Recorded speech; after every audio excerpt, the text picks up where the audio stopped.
আচ্ছা, আমরা শুরু করব। হ্যাঁ, কেউ কেউ জয়েন করবে আস্তে আস্তে, সমস্যা নেই। তো দেখুন, দুই একজন হয়তো নতুন আছেন, তো নতুন পুরনো সবার উদ্দেশ্যে যে আমরা রাশি চক্রতে নরমালি যখন আমরা কোনো হরোস্কোপ বিচার করব, তখন এটা এখন অনেক আপডেটেড সিস্টেম চলে এসেছে। সুতরাং আপডেটেড সিস্টেম মানে ধরুন আপনি আপনার চেম্বারে একটা প্রিন্টার থাকবে, একটা ল্যাপটপ থাকবে। একটা প্রিন্টার একটা ল্যাপটপ থাকলে আপনি এই ধরনের হরোস্কোপ আপনি পেয়ে যাবেন। এখানে ডিটেলস লেখা থাকবে। ডিটেলস বলতে তার অরিজিনাল জন্ম তারিখ, সময়, জন্মস্থান, এটা আপনাকে আপনার সফটওয়্যারে যে লিখতে হবে। ওখানে অপশনস আছে, অপশনস এইগুলো লেখার পরে এবার প্রেস করলে আপনি এই ডাটাগুলো পেয়ে যাবেন। তো এই ডাটার মধ্যে এখানে তার লগ্ন কি, রাশি কি, কোন নক্ষত্রে জন্ম, তিথি কি, কোন পায়ে জন্ম, কোন পক্ষে জন্ম, তারপরে তার গণ কি, সূর্য সিদ্ধান্ত কোন যোগে জন্ম, এটাকে বলে মূলত অবক্ষয় চক্র। আবার কেউ কেউ অবকাহারা চক্রও বলে। হ্যাঁ, অবক্ষয় চক্র। তো এই তথ্যগুলি কিন্তু পঞ্জিকাতে থাকে। পঞ্জিকাতে তার এই যে জন্ম ডেট, ধরেন এখানে একটা ডেট আমি দেখছি যে 6 ডিসেম্বর 2018, দুপুর 2টা 30 জন্ম, ব্রাহ্মণবাড়িয়াতে। তো এর জন্ম সময় আর এই যে ডেট আপনি যে সফটওয়্যারে প্রেস করবেন, মোবাইল অ্যাপসও আছে, মোবাইল অ্যাপসেও এটা বের করা যায়। কিন্তু মোবাইল অ্যাপসের ওটা প্রিন্ট দেওয়া যায় না। পেইড সফটওয়্যার আছে কিছু। পেইড সফটওয়্যারগুলো যখন আপনি নিয়ে ওটা ওয়ান আইপি ইউজেস, অর্থাৎ আপনার একটি হচ্ছে যে আইডি আপনার একটা ল্যাপটপে বা একটা ডেস্কটপে আপনি ইউজ করতে পারবেন, এবং ওখান থেকে আপনি প্রিন্ট করতে পারবেন অগণিত। আপনার যদি প্রত্যেকদিন 10টা 20টা 30 জন হয়, তো প্রত্যেকেরটা আপনি তাদের জন্ম তারিখ সময় দিয়ে প্রিন্ট আউট করতে পারবেন এমন। তো এবার এক্ষেত্রে কি, আপনি তার ওই দিন কি তিথি নক্ষত্র ছিল যাবতীয় সবকিছু পেয়ে যাচ্ছেন। ঘাত চক্র, ঘাত চক্রে কোন বারটা ঘাত, ঘাত মানে হচ্ছে খারাপ, কোন বার ঘাত বার, কোন লগ্ন ঘাত লগ্ন, কোন তিথি ঘাত তিথি, সেটা জানা যাচ্ছে। এবার পাশ্চাত্য মতে একটা রাশি হয়। হ্যাঁ, এক এক মাসকে এক এক রাশি বলে। ইংলিশে যেটা দেখবেন যে এই ইংলিশের এই তারিখ থেকে এই তারিখ পর্যন্ত প্রত্যেক যেমন ধরুন মার্চের 20 তারিখ থেকে এপ্রিলের 21 তারিখ পর্যন্ত মেষ রাশি। এভাবে 12 মাস, বাংলা যে 12 মাস, 12 মাসে 12টি রাশি হয়। সেই অনুযায়ী মূলত পাশ্চাত্য রাশিটা উল্লেখ করা হয়। এটি খুব একটা গুরুত্বপূর্ণ না যদিও, তবুও অনেকেই এখন দেখা যাচ্ছে যে নিউজ পেপার টেপার দেখে এই রাশিটা জানে, যদিও সেটা ক্ষেত্র বিশেষে ভুল। কারণ চন্দ্র রাশির সাথে কিন্তু রবি রাশি এক হয় না। যেমন ধরুন এখানে যে জাতক, তার চন্দ্র রাশি কিন্তু বৃশ্চিক আর সূর্য রাশি কিন্তু ধনু। তো এখন দেখা যাচ্ছে যে এমনও হতে পারতো যে যার চন্দ্র রাশি বৃশ্চিক, আবার সূর্য রাশি বা পাশ্চাত্য মতো বৃশ্চিক হতে পারতো যদি কিছুদিন আগে জন্মগ্রহণ করতো। তো নর্মালি যদি আমরা চন্দ্র রাশি হিসাব করি, সেক্ষেত্রে কিন্তু সূর্য রাশি হিসাব করলে আপনার তথ্য ভুল আসবে। এবার সানসাইনও, যারা সানসাইন অনুযায়ী পাশ্চাত্য প্যাটার্নে যারা হিসাব করবে তাদের জন্য সানসাইন ঠিক আছে। এখন যার সানসাইন ধরা হবে সেটি তার জন্মকুণ্ডলিতে রবির অবস্থান অনুযায়ী বিচার করা হবে, আর মুন সাইন চন্দ্রের অবস্থান অনুযায়ী বিচার করা হবে। তো আমরা বৈদিক জ্যোতিষশাস্ত্রে মূলত চন্দ্রকে রাশি বিবেচনা করি এবং চন্দ্রকে রাশি হিসাব করে আমরা ফলাফল ব্যাখ্যা করি, এবং সেটি সঠিক হবে। বেশিরভাগ ক্ষেত্রে সঠিক হবে, 80% সঠিক হবে, 20% সূর্য রাশি মিলবে। কারণ একজনের হরোস্কোপে তো রবিও তার রবি, আবার জন্মকুণ্ডলিতে বা হরোস্কোপে চন্দ্র তার নিজের চন্দ্র, তাই না? কিন্তু চন্দ্র সবচেয়ে পরিবর্তনশীল গ্রহ ও 54 ঘন্টা পর পর, অর্থাৎ 2.25 দিন পর পর রাশি পরিবর্তন করে। এবার রাশি মানে মানুষের ক্যারেক্টার, মানুষের মানসিকতা, সমাজ সামাজিকতা বোধ, তো মন মানসিকতার ধরন, রুচি প্রকাশ করে। চন্দ্র যেহেতু বেশি পরিবর্তনশীল, সেই হিসেবে চন্দ্র রাশিটাকে বিচার করলে দেখবেন তাদের ক্যারেক্টারের সাথে বেশি মিল পাওয়া যাবে। তবে পাশ্চাত্য মতে যে সানসাইন সেটি হিসাব করলেও কিছু কিছু মিল থাকবেই, কারণ সেটিও তার ওই জন্ম সময় অনুযায়ী কিন্তু রাশি বিবেচনা করে। তাই যারা পাশ্চাত্য মতে রাশি হিসাব করে তারা এই সূর্যের অবস্থানকে রাশি বর্ণনা করবেন। আবার যারা বৈদিক জ্যোতিষ শাস্ত্র অনুযায়ী যে হিসাব করে তারা কিন্তু চন্দ্রকে রাশি হিসাব করে বিবেচনা করেন। তো সেই ক্ষেত্রে চন্দ্র রাশি যদি যে ধরুন মেষ হয়, এমন ক্ষেত্রে তার সূর্য রাশি কিন্তু যদি দেখা যাচ্ছে জন্ম হলো চৈত্র মাসে, মীন রাশি হবে। তো এমন হলে সেক্ষেত্রে চন্দ্র রাশি অর্থাৎ কোষ্ঠীর রাশি আর পাশ্চাত্য মতে রাশি এক হবে না। হ্যাঁ, তো এই এই বিষয়টি অনেকেই প্রশ্ন করতে পারে যে আমার রাশি তো আমি জানি, আপনি হয়তো হরোস্কোপ দেখে বলছেন সিংহ রাশি, সে বলছে আমি তো জানি আমার মেষ রাশি।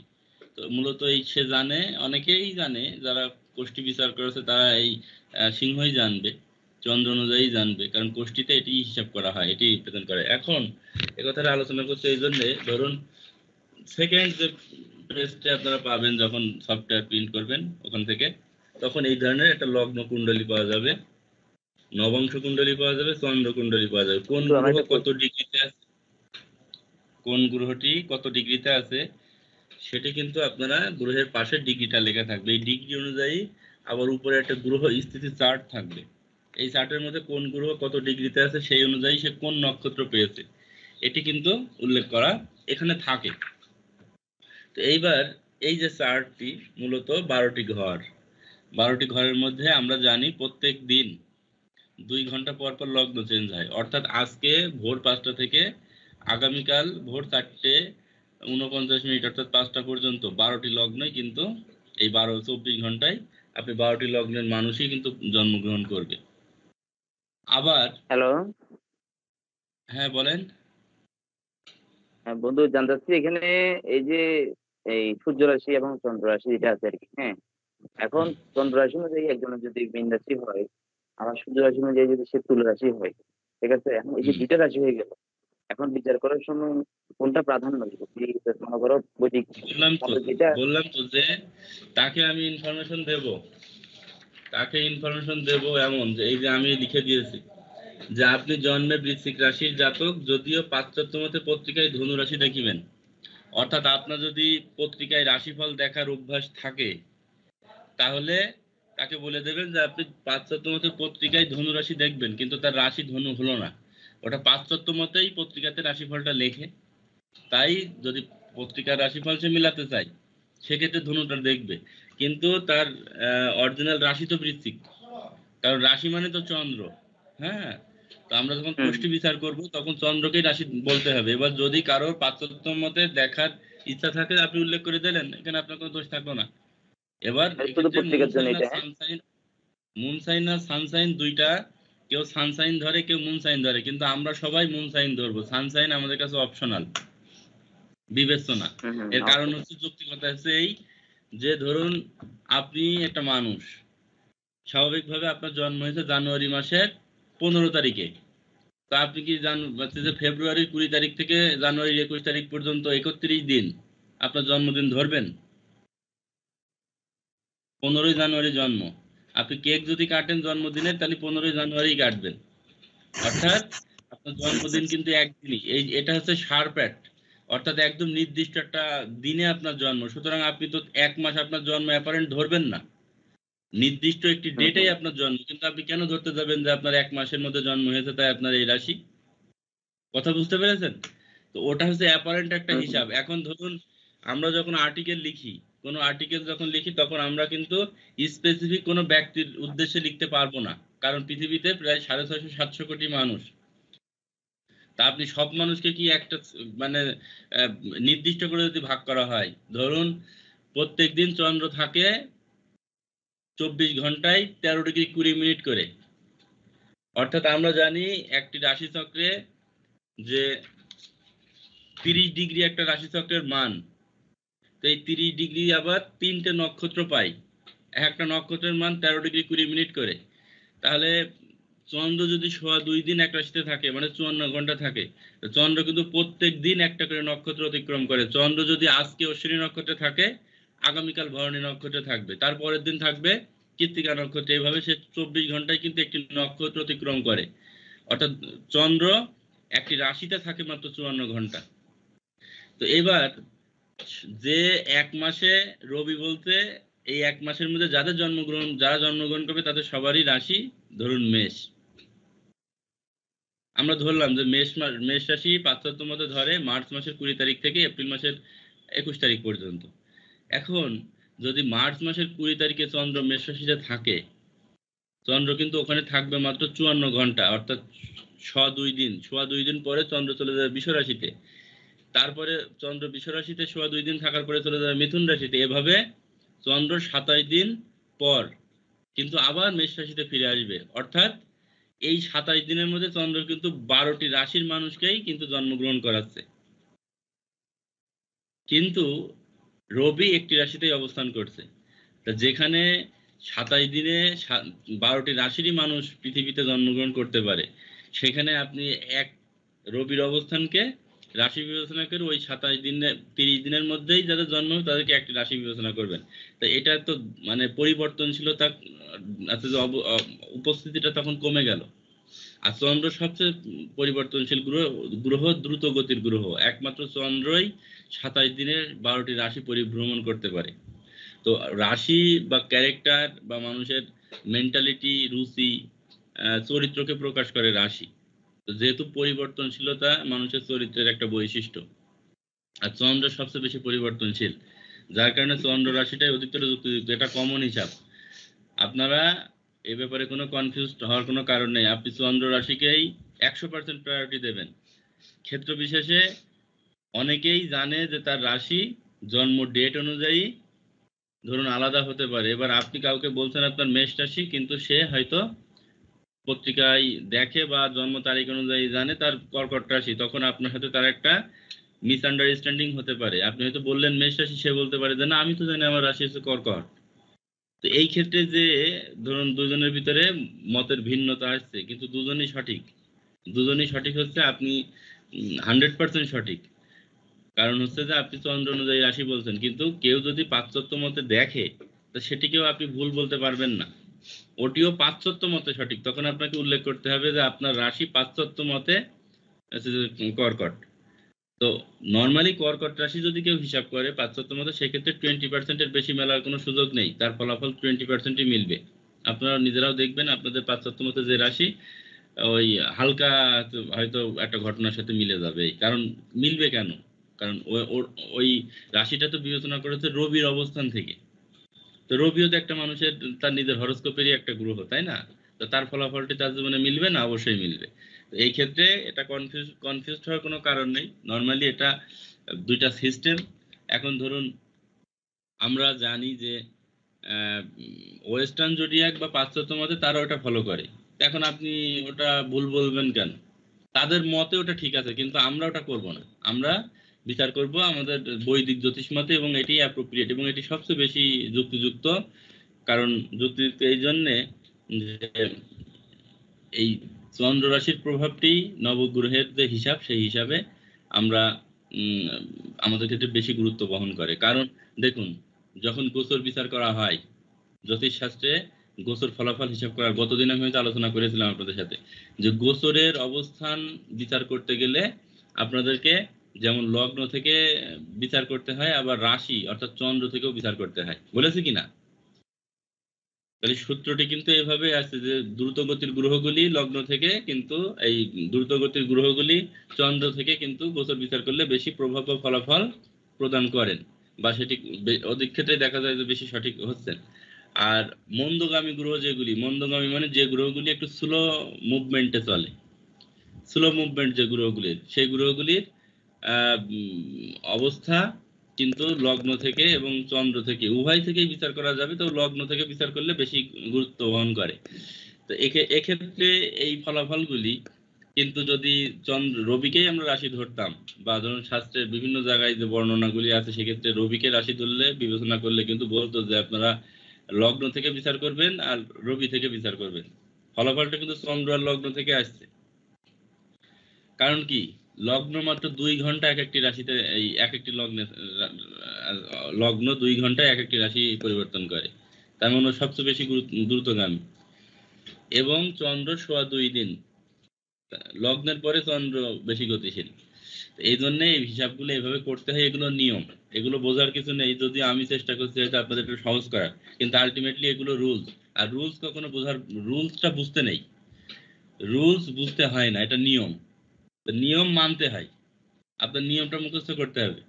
এখন ধরুন ব্রিটিশরা ইংরেজির ইংরেজি আছে যে ব্যাকরণে বলেছে হোমের আগে টু ব্যবহার করতে হয় না, হোমের আগে টু হয় না। হ্যাঁ, তো গো টু স্কুল হয় কিন্তু গো হোম, এই যে গোর আগে মানে হোমের আগে টু হয় না, এই জিনিসটা বুঝার কিছু নেই। কিন্তু আমরা বাঙালিরা বুঝতে চাই, মানে আমাদের ভিতরে বোঝা ছাড়া কিছু কাজ হয় না। এখন ওরা ব্রিটিশরা ওরা রুলস করে দিয়ে গিয়েছে যে হোমের আগে টু বসবে না, কারণ ওখান থেকে আমি যাই ওখানেই ফিরে আসি। এই জন্য হোমের আগে টু বসানো যাবে না, এটা রুলস। এখন আমরা এটা বুঝতে চাই স্যার হোমের আগে টু কেন বসবে না, এটা দেখেছি অনেক ছেলে মেয়ে প্রশ্ন করে হোমের আগে টু কেন বসবে না। তো রুলস যেটা হোমের আগে টু বসানো যাবে না, এটা রুলস, রুলস, রুলস। তো ঠিক তদ্রূপ আমাদের এই ক্ষেত্রে বিষয়টা হচ্ছে এমন যে রাশি চন্দ্রকে দেখে আমরা হিসাব করব, এটা এটা নিয়ম, এর বাইরে যাওয়ার সুযোগ নেই। কিন্তু যেহেতু পাশ্চাত্য মতে ওরা পাশ্চাত্য ঘরানায় অনেক কিছু চেঞ্জ, শোনেন মতের এক একটা জায়গায় মানুষের রুচি, তাদের চিন্তা ভাবনা, তাদের অবস্থান, তাদের প্রভাব ভিন্ন ভিন্ন। যেমন ধরুন যদি বলেন কেন ব্রিটিশরা এক ধরনের ইংলিশ ফরম্যাট ইউজ করে আর আমেরিকানরা এক ধরনের ইংলিশে বানান বা ফরম্যাট ইউজ করে, আপনি কয়েকটা বানানেই যান, সেন্টার বানান, কালার বানান, এই বানানগুলি একসময় যখন ব্রিটিশদের আধিপত্য ছিল তখন ওয়ার্ল্ড ওয়াইড ব্রিটিশদের ওই ফরম্যাট পছন্দ করতো বা ওই ফরম্যাটে লিখতো।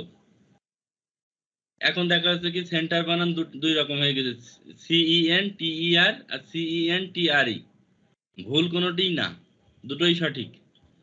কিন্তু যখন ব্রিটিশদের যে আধিপত্য ছিল তখন ব্রিটিশদের ফরম্যাটে মানুষ ইউজ করতে, এখন আমেরিকান ফরম্যাটে কালার বানান, COLOUR আর COLOR, কালার, কোনোটাই তো ভুল না, দুইটাই সঠিক। কিন্তু একটা ব্রিটিশ মেথডসে, একটা আমেরিকান মেথডসে। এখন আমেরিকান আধিপত্য বেশি, যার কারণে এখন প্রত্যেকটা দেশের যেসব কারিকুলাম বা হচ্ছে যে এই পুস্তক প্রকাশক সমিতি, তারা সেই দেশের ফরম্যাট ইউজ করে, তাদের মতাদর্শকে প্রায়োরিটি না দিলে তারা আবার একটু চটে যাবে, সুযোগ সুবিধা কম দেবে, নানান ধরনের জটিলতা আছে রাজনৈতিক মানে ভৌগোলিক রাজনীতির যে ব্যাপারটি, এর কারণে এইসব ব্যাপারগুলি হয়। তো নর্মালি রবিকেও ধরবেন, কোনো সমস্যা নেই, কিন্তু আপনি যখন কোষ্ঠী বিচার করবেন তখন চন্দ্রের অবস্থানকেই বলবেন রাশি, আর ওই রবির ওটা উল্লেখ করে যাবেন জাস্ট। এবার যদি কেউ পত্রিকায় দেখে তো দেখবে রবির অবস্থান অনুযায়ী, সমস্যার কি আছে, কোনো সমস্যা নেই। তো যাই হোক, যে ব্যাপারটি আলোচনা করার উদ্দেশ্যে শুরু করলাম, কিন্তু সেটা থেকে আমরা বিচ্যুত না হই। এখন রাশিচক্র আপনারা কিন্তু পেয়ে যাবেন, জন্ম তারিখ সময় জানলে রাশিচক্র বের করার সহজ সূত্র আছে। আমি গত ক্লাসেও বলেছি যে আপনারা প্রত্যেকের মোবাইলে একটা অ্যাপস, অ্যাস্ট্রোলজি এন্ড হরোস্কোপ নামে একটা অ্যাপস আছে, এই অ্যাপসটি ডাউনলোড করে নেবেন, ইনস্টল করে নিয়ে ডাউনলোড করে ইনস্টল করবেন। করার পরে সেটিংস কিভাবে করতে হয় না বুঝলে 1 মিনিটে নিজের রাশি ও নিজের লগ্ন নির্ণয় করুন। আমার ইউটিউবে একটা, আমি আজকে ইউটিউবে আপনাদের গ্রুপে শেয়ার করে দেবো, আচ্ছা যে হোয়াটসঅ্যাপ গ্রুপে, ওই ভিডিওটা দেখে জাস্ট আপনি সেটিংসটা করে নেবেন। সেটিংসটা করে নিলে আপনি নিজেই কারো জন্ম তারিখ দিয়ে মোবাইলে কিন্তু হরোস্কোপটা বের করতে পারবেন। এবার ধরুন যারা মোটামুটি প্রফেশনাল মোডে চলে আসছেন, তাদের কাছে সফটওয়্যার আছে, সফটওয়্যার নিয়ে আপনারা হচ্ছে যে সফটওয়্যার দিয়ে ল্যাপটপে বের করতে পারবেন এবং সেটা প্রিন্টও দিতে পারবেন। হ্যাঁ, সমস্যা নেই। সফটওয়্যার আপনাদের জন্য 50টা সফটওয়্যার আছে, আমার কাছে 50টা সফটওয়্যারের কালেকশন আছে, ঠিক আছে, 50টা কোম্পানির খুব ভালো ভালো ব্র্যান্ডেড সফটওয়্যার, যেগুলো নিখুঁত ফলাফল বর্ণনা করে। এবার আপনারা যখন প্রফেশনাল মুডে আসবেন তখন যার যেমন সামর্থ্য অনুযায়ী সে এক একটা সফটওয়্যার নিয়ে আপনার ল্যাপটপে ইনস্টল করে নেবেন, আপনি আরামসে চেম্বারে প্রিন্ট আউট করে দিতে পারবেন। হ্যাঁ, রেগুলারই যদি 10 জন 15 জন 50 জন 100 জনও আসে, তো আপনি ওটা নিমিষেই মিনিটের মধ্যে প্রিন্ট আউট করে তার কোষ্ঠী বের করে দিতে পারবেন। এই কোষ্ঠী তৈরি করতে আগে এক সময় 1 মাস টাইম লাগতো। অনেকে দেখবেন যে ওই হচ্ছে যে যারা হাতে কোষ্ঠী করে, তারা কোষ্ঠী করার জন্য এই হরোস্কোপ বের করার জন্যই তারা টাইম নেয় হচ্ছে যে 15 দিন 1 মাস। এই যে এই হরোস্কোপ, এটা এটা হয়তো কাগজে হাতে লিখে দেয়, এই ছক অঙ্কন করে দেয়। তারপরে এই যে সান্নারী চক্র, নবতারা চক্র, এরপর আপনার হচ্ছে যে এই ত্রিপাপ চক্র, এগুলি হাতে কলমে বের করতে গেলে দেখা যাচ্ছে যে সময় লাগে 15 দিন। ক্ষেত্র বিশেষে ইনস্ট্যান্ট হরোস্কোপ বের করা যায় ঘন্টা 1-1.5 ঘন্টা 2 ঘন্টার মধ্যেই, কিন্তু আপনার তো দরকার নেই। আপনি অযথা সময় নষ্ট করবেন কেন? এখন এই বিশ্বায়নের যুগে আপনার টাইমকে যদি আপনি সঠিকভাবে ইউটিলাইজ না করতে পারেন তা আপনি পিছিয়ে পড়বেন, আপনার উন্নতি হওয়ার কোনো সুযোগ নেই। তো সিস্টেম যখন আছে সহজে সেটা অ্যাপ্লাই করে এগিয়ে যেতে হবে, বাস্তবতা এই। তো এখন এগুলি কিন্তু আমরা সহজেই পেয়ে যাই। এই যে দশা অন্তর্দশা, তার কি দশা চলছে, কোন বছরে কোন অন্তর্দশা চলবে, টাইম টু টাইম এখানে সব উল্লেখ করা আছে। এগুলি হাতে কলমে বের করতে গেলে বের করে আপনার মানে এগুলিকে এইভাবে কাগজে রিপ্রেজেন্ট করতে গেলে আপনার অন্তত 10 দিন টাইম লাগবে, এটা অস্বাভাবিক কিছু না, বা সময় সাপেক্ষ ব্যাপার। 10 দিন না লাগবে, সে 5 দিন লাগুক, 2 দিন লাগুক, আপনাকে তো করতে হবে। কিন্তু এই জিনিসগুলোই আপনি যখনই জন্ম তারিখ সময় দিচ্ছেন ইনস্ট্যান্ট বের হয়ে যাবে, কিন্তু টাকা লাগবে। পেইড সফটওয়্যার, আপনি যেটা পাবেন এটা আর অন্য কাউকে দিতে পারবেন না। সিস্টেম আপনাকে যখন ওটা কোম্পানি দেবে তখন আপনাকে একটা পাসওয়ার্ড ক্রিয়েট করে দেবে। তা আপনি আপনার ল্যাপটপে যখন ওটা ইনস্টল করবেন বা ডেস্কটপে ইনস্টল করবেন, সেটা অন্য আবার কাউকে আপনি শেয়ার করতে পারবেন না, কারণ ওটা ওয়ান আইপি ইউজেস, একটা আইপিতে একটা সফটওয়্যারের অ্যাক্সেস ওরা দেবে। যখনই আপনি অন্যটায় যাবেন তখন ওটা ইনস্টলই হবে না, আগেরটা বাদ চলে যাবে। সিস্টেম এগুলি আর কি। যাই হোক, এটা আহ, আচ্ছা, যে এই বিষয়টি যদি কারো স্পেশালি হচ্ছে যে সফটওয়্যার নেওয়ার ব্যাপার থাকে, বা এখনই যদি কেউ দেখা যাচ্ছে যে হয়তো চেম্বার করছেন, তেমন হলে সেটা যোগাযোগ করেন, পরে সেটা আলাদাভাবে বলে দেবো। তো আমি যেটা মানে বলার জন্য ওই হরোস্কোপটা বের করলাম বা দেখালাম, মূলত রাশিচক্র অঙ্কন করার ক্ষেত্রে খুব সহজেই আপনারা রাশিচক্র অঙ্কন করতে পারবেন। অনেক সময় দেখা যাচ্ছে কাগজে কলমে লিখতে হচ্ছে, সেক্ষেত্রে কি এভাবে একটা লম্ব অঙ্কন করবেন এক, তারপরে আর একটা সেম সাইজের একটা লম্ব অঙ্কন করবেন, মাঝখান দিয়ে দুটো এমন সমান্তরাল দাগ কেটে দিয়ে এবার 4 কর্নার থেকে 4টে এভাবে দাগ দিয়ে দিলে 12টি ঘর হয়ে যাবে। এখন 12টি ঘর হয়ে যাবে। আমরা গতদিন আলোচনা করেছি কি লগ্ন সাপেক্ষে শুভ অশুভ মারক গ্রহ বা রাজ্যকারক গ্রহগুলি কারা কারা। তো আজকে আমরা আলোচনা করব মেষ লগ্ন গতদিন হয়েছে, আজকে বৃষ লগ্ন। বৃষ লগ্নের ক্ষেত্রে যখনই বৃষ লগ্ন কারো হবে তখন এই যে বৃষ রাশির ঘরটি হবে মূলত লগ্ন। তো এইভাবে আমরা লগ্নকে 1 2 3 4 5 6 7 8 9 10 11 12, এটা প্রত্যেক ক্ষেত্রেই যেটা যার লগ্ন হবে লগ্নের ঘরে লং শব্দটি লিখে এভাবে আমরা কাউন্ট করব 12টি ঘর। এখন এই 12টি ঘর কাউন্ট করার পরে আমরা নিজেদের বোঝার স্বার্থে, যেহেতু আমি নোটস দিয়ে দিয়েছি আপনাদের, যে কোন লগ্ন সাপেক্ষে কোন ভাবের অধিপতি কে। যেমন ধরুন এখানে লগ্নপতি এবং ষষ্ঠপতি হচ্ছে শুক্র, তাহলে এখানে শুক্র আপনার লগ্ন এবং ষষ্ঠপতি এভাবে লিখতে পারেন। এই বৃষ লগ্নের ক্ষেত্রে লগ্নপতি এবং ষষ্ঠপতি শুক্র লিখুন। বৃষ লগ্নের ক্ষেত্রে লগ্নপতি এবং ষষ্ঠপতি শুক্র 1 নম্বর দিয়ে লিখুন। বৃষ লগ্নের ক্ষেত্রে লগ্নপতি এবং ষষ্ঠপতি হচ্ছে শুক্র। ধনপতি পঞ্চমপতি, বৃষ লগ্নের ক্ষেত্রে ধনপতি এবং পঞ্চমপতি হচ্ছেন বুধ। বৃষ লগ্নের ক্ষেত্রে চন্দ্র হচ্ছেন তৃতীয়পতি। বৃষ লগ্নের ক্ষেত্রে রবি হচ্ছেন চতুর্থপতি। বৃষ লগ্নের ক্ষেত্রে রবি হচ্ছেন চতুর্থপতি। সপ্তম এবং দ্বাদশপতি হচ্ছেন মঙ্গল। বৃষ লগ্নের ক্ষেত্রে সপ্তম এবং দ্বাদশপতি হচ্ছেন মঙ্গল। অষ্টম এবং একাদশপতি হচ্ছেন বৃহস্পতি।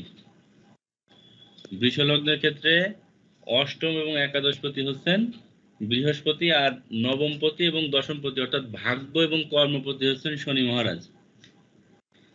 তো এই যে আমরা লগ্ন সাপেক্ষে কে কোন ভাবের অধিপতি সেটা প্রথমত আমাদের যে কোনো লগ্নের ক্ষেত্রে আমরা যখন হিসাব করব কারো কোষ্ঠী যখন বিচার করবে, এটা লগ্ন সাপেক্ষে শুভ অশুভ বলেই কথা না। আমরা কারো জন্মকুণ্ডলী যখন বিচার করবো, এখন ধরুন এই লগ্নের ক্ষেত্রে যদি কেউ আপনাকে জিজ্ঞেস করে দেখুন আমার আয় কেমন হবে, আমার কর্ম কেমন হবে, তা কর্ম বিচার করতে গেলে তো দশম ভাবে যাইতে হবে। আয় উপার্জন নির্দেশ করে থাকে একাদশ ভাব, তাহলে একাদশ ভাবের অধিপতি কে তাকে চিনতে হবে। কেউ বলতে আমার রোগ রোগ ভোগ নিয়ে ভোগান্তি পাচ্ছি, দেখুন তো আমি রোগ থেকে মুক্তি পাবো কিনা।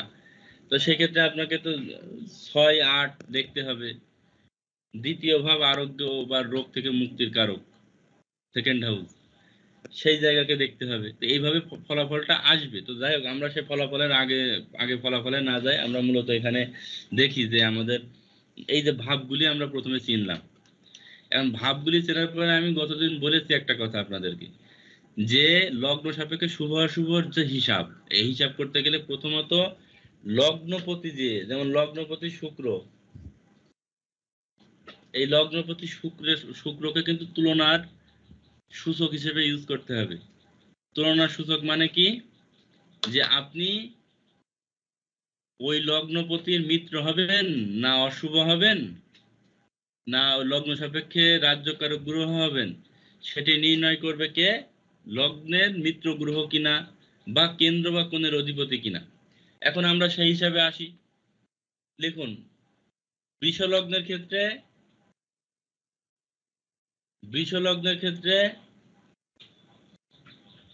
বৃহস্পতি এবং শুক্র পাপ গ্রহ।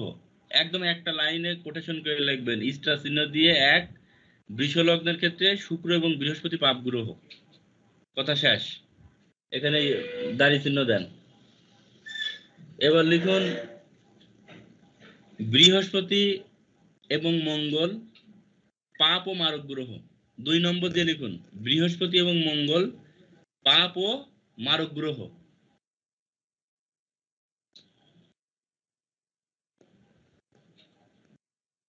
রবি চতুর্থপতি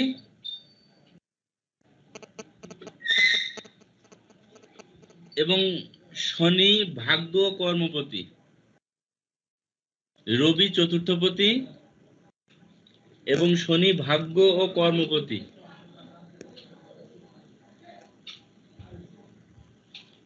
এই লগ্নের ক্ষেত্রে শুভ এবং রাজ্যকারক গ্রহ, এই লগ্নের ক্ষেত্রে শুভ এবং রাজ্যকারক গ্রহ।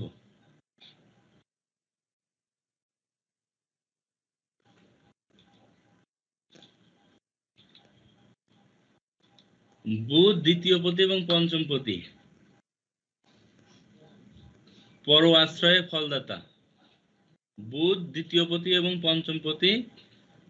বুধ দ্বিতীয় পতি হয় পরের আশ্রয় বা পর আশ্রয়, অর্থাৎ পরাশ্রয় বলে, প রয়াকার তালবাসায় রফলা অন্ত্যস্ত, পর আশ্রয়, পরাশ্রয় বলে। তো বুধ হচ্ছে এই লগ্নের ক্ষেত্রে পরের আশ্রয়তে ফলদাতা। পরের আশ্রয়তে ফলদাতার ক্ষেত্রে এই কথাটা লেখার পরে একটা স্টার চিহ্ন দিয়ে লেখেন, শুভ গ্রহের সঙ্গে থাকলে শুভ ফল প্রদান করবেন। 2 নম্বর পয়েন্ট দিয়ে লিখুন, অশুভ গ্রহের সঙ্গে থাকলে অশুভ ফল প্রদান করবেন। এবার দেখুন, এই লগ্নের ক্ষেত্রে শুক্র লগ্নপতি হলেও শুক্রের মূল ত্রিকোণ ক্ষেত্র কিন্তু ষষ্ঠ ভাব তুলা রাশি। শুক্র লগ্নপতি হলেও ষষ্ঠপতি মূল ত্রিকোণ ক্ষেত্র হয়। এই লগ্নের ক্ষেত্রে শুক্রকে শুভ বিবেচনা করা হয়নি লগ্নপতি হলেও। ক্ষেত্র বিশেষে অন্য লগ্নের ক্ষেত্রে লগ্নপতি অষ্টমপতি ষষ্ঠপতি হলে তাকে বলছে যে সে নিরপেক্ষ, কিন্তু পাপ বলেনি। কিন্তু এখানে কিন্তু ষষ্ঠপতিত্ব দোষ ধরেছে এবং তাকে পাপ বিবেচনা করেছে। কারণ কি, ওই ঘরে সে কিন্তু মূল ত্রিকোণস্থ হয়, অর্থাৎ তুলা রাশির ঘরের শুক্র কিন্তু বেশি বলবান, তাই তাকে ওই ঘরের গুরুত্ব বেশি দিয়ে তাকে কিন্তু পাপ ধরছেন। বৃহস্পতি অষ্টমপতি এবং একাদশপতি। যদিও বৃহস্পতি এবং শুক্র নৈসর্গিক শুভ গ্রহ, কিন্তু বিষলগ্নের ক্ষেত্রে বৃহস্পতি এবং শুক্র পাপ গ্রহ বা অশুভ গ্রহ। এবার মঙ্গল সপ্তমপতি দ্বাদশপতি ও বৃহস্পতি অষ্টমপতি হয়। এই লগ্নের ক্ষেত্রে কিন্তু প্রধান মারক গ্রহ বিবেচিত হবে মঙ্গল এবং বৃহস্পতি। মঙ্গল হচ্ছে সপ্তমপতি দ্বাদশপতি আর বৃহস্পতি অষ্টম একাদশপতি হয় বিষলগ্নের ক্ষেত্রে মারক গ্রহ। এখন বুধের কথা কি বলছে, বুধ হচ্ছে পরের আশ্রয়িত ফলদাতা। এখন বুধ যদি মঙ্গল যুক্ত হয় বা মঙ্গল দৃষ্ট হয় বা বৃহস্পতি যুক্ত দৃষ্ট হয়, সেক্ষেত্রে কিন্তু বুধের ফলাফলটিও বিষলগ্নের ক্ষেত্রে অশুভ ধরা হবে বা বিবেচনা করা হবে। রবি এবং শনি একত্রে যদি কারো অবস্থান করে বিষলগ্নের ক্ষেত্রে সেটি রাজযোগ। পিতা পুত্রের অবস্থান বিষলগ্নের ক্ষেত্রে রাজযোগের ফল প্রদানের কথা আছে যে মনীষীরা বর্ণনা করে গেছেন। অর্থাৎ ভাগ্যপতি এবং কর্মপতি চতুর্থপতি শনি যুক্ত হলে একমাত্র বিষলগ্নের ক্ষেত্রে শনি এবং রবির যুক্ততা বা দিষ্ঠতা রাজযোগের ফল প্রদান করে থাকে। এখন এই দেখুন, এই লগ্নের ক্ষেত্রে রাজযোগকারক গ্রহ মূলত শনি। তো শনি নবমপতি এবং দশমপতি এবং লগ্নপতি শুক্রের মিত্র গ্রহ। বুধ যদিও লগ্নপতির মিত্র গ্রহ, বুধ পঞ্চমপতিও, অর্থাৎ সে কোণপতি। পঞ্চমপতি মানে কোণপতি। তো এখানে বুধ দ্বিতীয় পতি হয়, আর বুধ হচ্ছে বালক গ্রহ। যে বালক গ্রহ সবসময়ের জন্য তার নেচার কি? তার নেচার হচ্ছে যে সে শুভ গ্রহের সঙ্গে থাকলে শুভ ফল দেয়, অশুভ গ্রহের সঙ্গে থাকলে অশুভ ফল প্রদান করে থাকে। তো এবার বুধ নরমালি বালক গ্রহ, ও যদি অন্য কারোর সাথে থাকে তো তাদের কথাকে শুনে চলতে হয়। কারণ কি, টিনেজ প্ল্যানেট বালক বাচ্চা মানুষ, বড়দের কথা শুনতে হয়, অন্যরা যেটা বলে সেটা সে শুনে প্রভাবিত হয়। তাই ভালোর সাথে থাকলে যেমন ভালো প্রভাব পায়, আবার মানে খারাপের সাথে থাকলে খারাপ প্রভাবটি সে কিন্তু তাদের সংস্পর্শ থেকে প্রভাব করে। আর দ্বিতীয় এবং দ্বাদশপতি সব লগ্নের ক্ষেত্রে এটা মাথায় রাখবেন। এইসব জিনিসগুলো আপনারা নোট করবেন। নোট করার জিনিস কিন্তু বেশি না, কিন্তু এই শব্দগুলি বা এই সেন্টেন্সগুলি, যেমন দ্বিতীয় এবং দ্বাদশপতি হচ্ছে পরের আশ্রয়টি ফল দেয়। যে কোনো লগ্ন সাপেক্ষে দ্বিতীয় পতি এবং দ্বাদশপতি পর আশ্রয়টি ফল দেয়। এই দুটো গ্রহই, মানে দ্বিতীয় পতি এবং দ্বাদশপতি পরের আশ্রয়তে বেশি প্রভাব ফেলে থাকে। অর্থাৎ তারা যদি লগ্ন কুণ্ডলিতে কোনো গ্রহের সাথে থাকে, পাপ গ্রহের সঙ্গে থাকে, পাপ ফল বেশি দেবে, অশুভ ফল বেশি দেবে। শুভ গ্রহের সঙ্গে থাকলে তাদের শুভ ফল প্রদান করার ক্ষমতাটিও কিন্তু বেশি। তাই এই বিষয়গুলি মাথায় রাখতে হবে। এগুলি মূলত আপনার ফলাফল বর্ণনার ক্ষেত্রে কিন্তু কাজে দেবে, বা আলোচনার ক্ষেত্রে এগুলি মাথায় রাখতে হবে। আপনি তাহলে ভালো আলোচনা করতে পারবেন। তো এখানে নরমালি এই লগ্নপতি শুক্রের সাথে হিসাব করলে শুক্রের প্রতিকূল গ্রহ রবি, তবুও রবি রাজযোগের ফল দিচ্ছে, কারণ সে এই লগ্নের ক্ষেত্রে চতুর্থপতি। রবি অন্য কোনো লগ্নের ক্ষেত্রে চতুর্থপতি আর হতে পারেন না, একমাত্র এই বৃষ লগ্নের ক্ষেত্রে সে চতুর্থপতি হন। অন্য কোনো লগ্নের ক্ষেত্রে এই চতুর্থপতি হওয়ার সুযোগ নেই। যার কারণে কিছু কিছু ব্যতিক্রম টার্মস আছে, যেমন বৃহস্পতিকে নির্দোষ ভাগ্যপতি বলা হয় কোন কোন ক্ষেত্রে। যখন বৃহস্পতি, যেমন কর্কট লগ্নের ক্ষেত্রে বৃহস্পতি নবমপতি, আবার মেষ লগ্নের ক্ষেত্রে বৃহস্পতি নবমপতি। এই মেষ লগ্নের ক্ষেত্রে বৃহস্পতিকে কিন্তু নির্দোষ ভাগ্যপতি বলা হয়েছে, কারণ উনি ভাগ্যেরই অধিপতি। ওই লগ্নের ক্ষেত্রে অন্য কারোর আর হওয়ার সুযোগ নেই।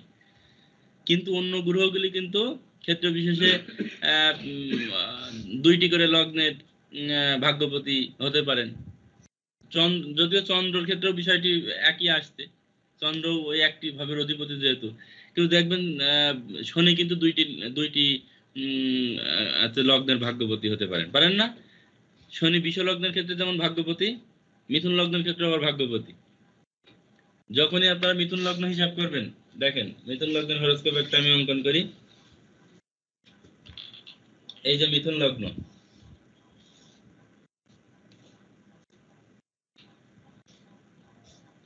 মিথুন লগ্ন মানে মিথুনের ঘরে লগ্ন সাইন 1 2 3 4 5 6 7 8, এই যে নবমপতি। মকর তখন কুম্ভ রাশির ঘর হলো নবম। তো এই যে ব্যতিক্রম যে বিষয়গুলি, এক্ষেত্রে কিছু কিছু সময় কিছু কিছু গ্রহকে একটু গুরুত্ব বেশি দেওয়া হয়েছে লগ্ন সাপেক্ষে। তো যাই হোক, শনি রবি যদি একসাথে থাকে তাহলে রাজযোগের ফল দেবে, অন্য ক্ষেত্রে কিন্তু না, মাথায় রাখবেন। শনি চতুর্থপতি, কিন্তু যদি এই রবি চতুর্থপতি, কিন্তু এই রবি যদি শনি যুক্ত হয় বা দৃষ্ট হয়। এখন বিষ লগ্নের ক্ষেত্রে যখনই দেখবেন যে শনি মহারাজের সাথে গ্রহপিতা রবি একত্রে অবস্থান করছে, তখনই রাজযোগের ফল প্রদান করবেন। সে একত্রে থাকুক আর যে দৃষ্টিযুক্ত হোক, একত্রে বা দৃষ্টিযুক্ত যেভাবেই থাকুন না কেন, তখনই কিন্তু মূলত সে এই প্রভাব বা ফলাফল প্রদান করতে পারেন। অন্যথায় কিন্তু এই সুযোগটি নেই, বা অন্য ক্ষেত্রে এই প্রভাব বা ফলাফলটি কিন্তু অতটা গুরুত্ব বহন করে না বা করতে পারে না। এখন মিথুন লগ্ন সাপেক্ষে শুভ অশুভ বা পাপ গ্রহ মারক গ্রহ কোন কোন গ্রহ হবে আপনারা একটা কাগজে লেখেন। মিথুন লগ্নের লগ্ন কুণ্ডলী আগে অঙ্কন করেন প্রত্যেকেই। লগ্ন কুণ্ডলী অঙ্কন করে এবার লগ্নের ঘরে এক সাইন দিয়ে নিচে লেখেন কোন ভাবের অধিপতি কে প্রথমত, তারপরে কে শুভ হবে কে অশুভ হবে। আপনারা লিখে এটি ছবি তুলে হোয়াটসঅ্যাপে গ্রুপে পাঠাই দেন। এখন তো অনেকে ছবি তুলতে পারবেন না কারণ আপনারা তো ক্লাসে রয়েছেন। যাই হোক এখন লেখেন, লিখে এটা যে গ্রুপে পাঠিয়ে দেবেন, প্রত্যেকেই গ্রুপে পাঠাবেন। এখন লেখেন, আপনারা পরবর্তীতে ক্লাসের শেষে পাঠিয়ে দেবেন। এটি ভুল হোক আপনার পারতে হবে এমন কোনো ব্যাপার নেই, বা সঠিক হতে হবে এটা এমনও কোনো ব্যাপার নেই। কিন্তু ওই সুইচটা দেন তো। আপনার আপনাদের এটা সঠিক হতেই হবে, আপনাদের এটি সঠিক হতেই হবে, সেটি না আপনার ভুল হোক। কিন্তু ভুলটা হলে আপনি তখন বুঝতে পারবেন মানে ওই লোড বেশি, লোড বাড়াতে পারিনি এখন এই বেশিক্ষণ চললে। হ্যাঁ ফ্যানটা বন্ধ করে দিলাম। তো যাই হোক, ঘটনা হচ্ছে যে এইভাবে কিন্তু আপনার হিসাবের বাইরে কিছু না, প্রত্যেকটা লগ্ন সাপেক্ষেই আপনাকে শুভ অশুভ নির্ণয় করতে গেলে এই ফরম্যাটে যাইতে হবে, অন্য কোনো নতুন কোনো ব্যাপার নেই বা এর থেকে জটিল কোনো ব্যাপারও নেই। তা মিথুন লগ্ন সাপেক্ষে লিখুন মিথুন লগ্নের লগ্নপতি এবং চতুর্থপতি বুধ। মিথুন লগ্নের লগ্নপতি এবং চতুর্থপতি বুধ। মিথুন লগ্ন সাপেক্ষে লগ্নপতি এবং চতুর্থপতি বুধ, ধনপতি চন্দ্র, তৃতীয়পতি রবি, পঞ্চম এবং দ্বাদশপতি। পঞ্চম এবং দ্বাদশপতি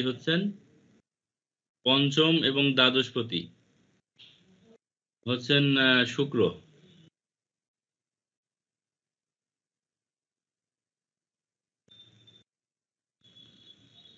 ষষ্ঠপতি একাদশপতি মঙ্গল। ষষ্ঠ এবং একাদশপতি মঙ্গল। আর মিথুন লগ্নের ক্ষেত্রে সপ্তম এবং দশমপতি বৃহস্পতি। সপ্তম এবং দশমপতি বৃহস্পতি। অষ্টম এবং ভাগ্যপতি হচ্ছেন শনি মহারাজ। অষ্টম এবং ভাগ্যপতি হচ্ছেন শনি মহারাজ। এইবার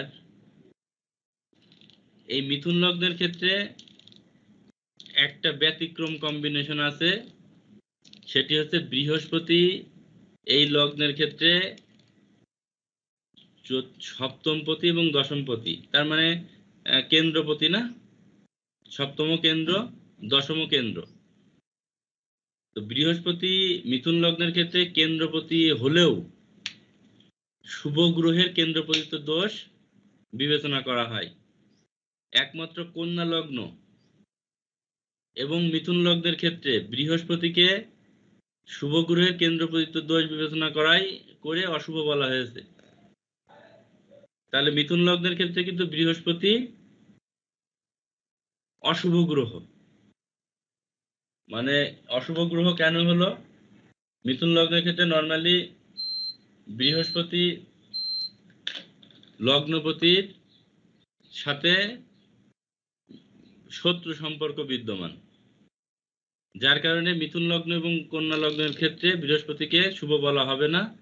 লগ্নপতির মিত্র নয় এক, আর দ্বিতীয় হচ্ছে সেটি হচ্ছে আপনার চতুর্থপতি এবং সপ্তমপতি হয় শুভ গ্রহের কেন্দ্রপতিত্ব দোষ বিবেচনা করা হয়।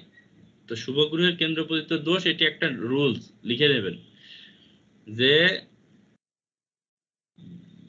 মিথুন লগ্নের ক্ষেত্রে বৃহস্পতি চতুর্থপতি এবং সপ্তমপতি, দশমপতি এবং সপ্তম এবং দশমপতি এবং লগ্নপতির মিত্র নয়। তাছাড়া শাস্ত্রকারের মতে শুভ গ্রহের কেন্দ্রপতিত্ব দোষ বিবেচনা করা হয়, যার কারণে মিথুন লগ্নের ক্ষেত্রে বৃহস্পতি কিন্তু শুভ গ্রহ না। এবার মিথুন লগ্নের ক্ষেত্রে শুভ এবং রাজ্যকারক গ্রহ হচ্ছেন কিন্তু শুক্র এবং বুধ। শুক্র এবং বুধ।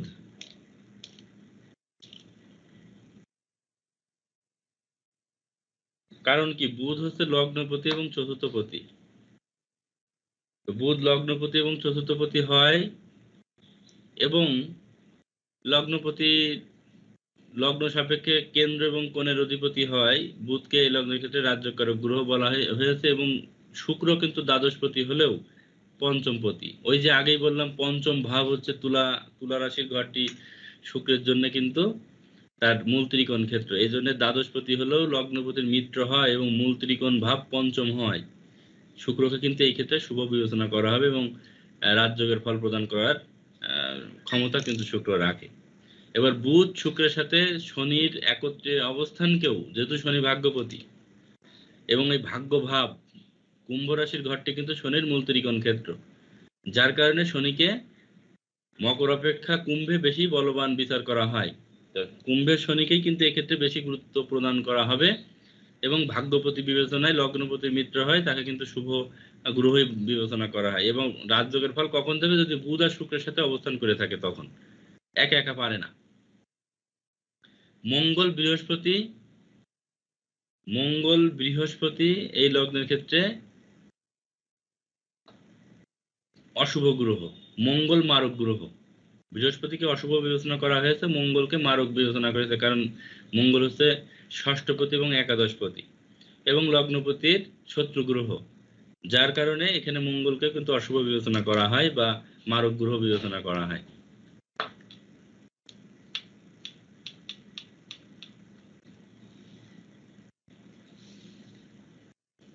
মূলত মঙ্গলই বেশি এই লগ্নের ক্ষেত্রে অশুভ কারক বা অশুভ ফলের কারণ হয়। মঙ্গলের সাথে চন্দ্র বা রবির যুক্ততা মারকত্ব দোষ বৃদ্ধি করে। এমনি নর্মালি রবিকে নিরপেক্ষ বিবেচনা করা হয়, তবে মঙ্গলের সাথে যুক্ত হলে তারা বেশি অশুভ ফল প্রদান করবেন। তো যাই হোক, এইভাবে কিন্তু প্রত্যেকটা লগ্নের ক্ষেত্রেই ফলাফলটি আসবে। কেন্দ্র এবং কোণ লগ্নপতির মিত্র, কেন্দ্র কোণের অধিপতি এবং লগ্নপতির মিত্র হলে শুভ হবে। অন্যথায় সে যদি কেন্দ্রপতি শত্রু হয়, এই লগ্নপতি শত্রু হয় এবং অশুভ গ্রহের বা অশুভ ভাবের অধিপতি গ্রহ হয়, সেক্ষেত্রে সেই গ্রহ কিন্তু অশুভ, পাপ বা মারক গ্রহ বিবেচিত হবে। তো যাই হোক, এইভাবে প্রত্যেকটা লগ্নের ক্ষেত্রে আপনারা এখন যেটা করবেন, যেহেতু আমরা 3টি লগ্ন আলোচনা করে দিয়েছি, আপনাদের কাছে আমি ওই যে নোটস গুলো দিয়েছি ওখানেও এটা আছে, এটি নিয়ে আমরা আলোচনা করব যদি কারো সমস্যা বাদে। এবার যেটা করবেন, কর্কট লগ্ন সাপেক্ষে শুভ অশুভ, পাপ গ্রহ বা মারক গ্রহ এগুলি কোন কোন গ্রহ সেটা আপনারা নিজেরা উল্লেখ করবেন খাতায়।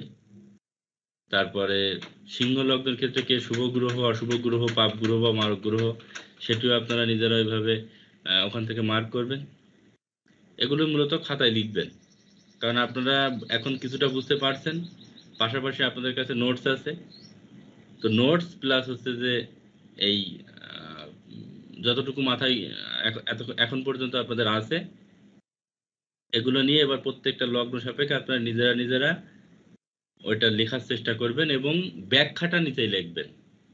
আপনি যে কোনো গ্রহকে কেন শুভ বলছেন আর কেন অশুভ বলছেন, সেটির ব্যাখ্যাটি আপনারা নিচেই পয়েন্ট আউট করে লিখবেন। কাগজে, মানে কাগজ হয়তো একটু নষ্ট হবে বা কলমের কালি নষ্ট হবে, কিন্তু খাতায় লিখতে থাকেন যে কেন এটি শুভ হলো, কেন অশুভ হলো, কোন যুক্তিতে আপনি ওটা ব্যাখ্যা, যেটা এই 3টে লগ্ন সাপেক্ষে আপনারা ব্যাখ্যাগুলিকে ওখানে উল্লেখ করবেন।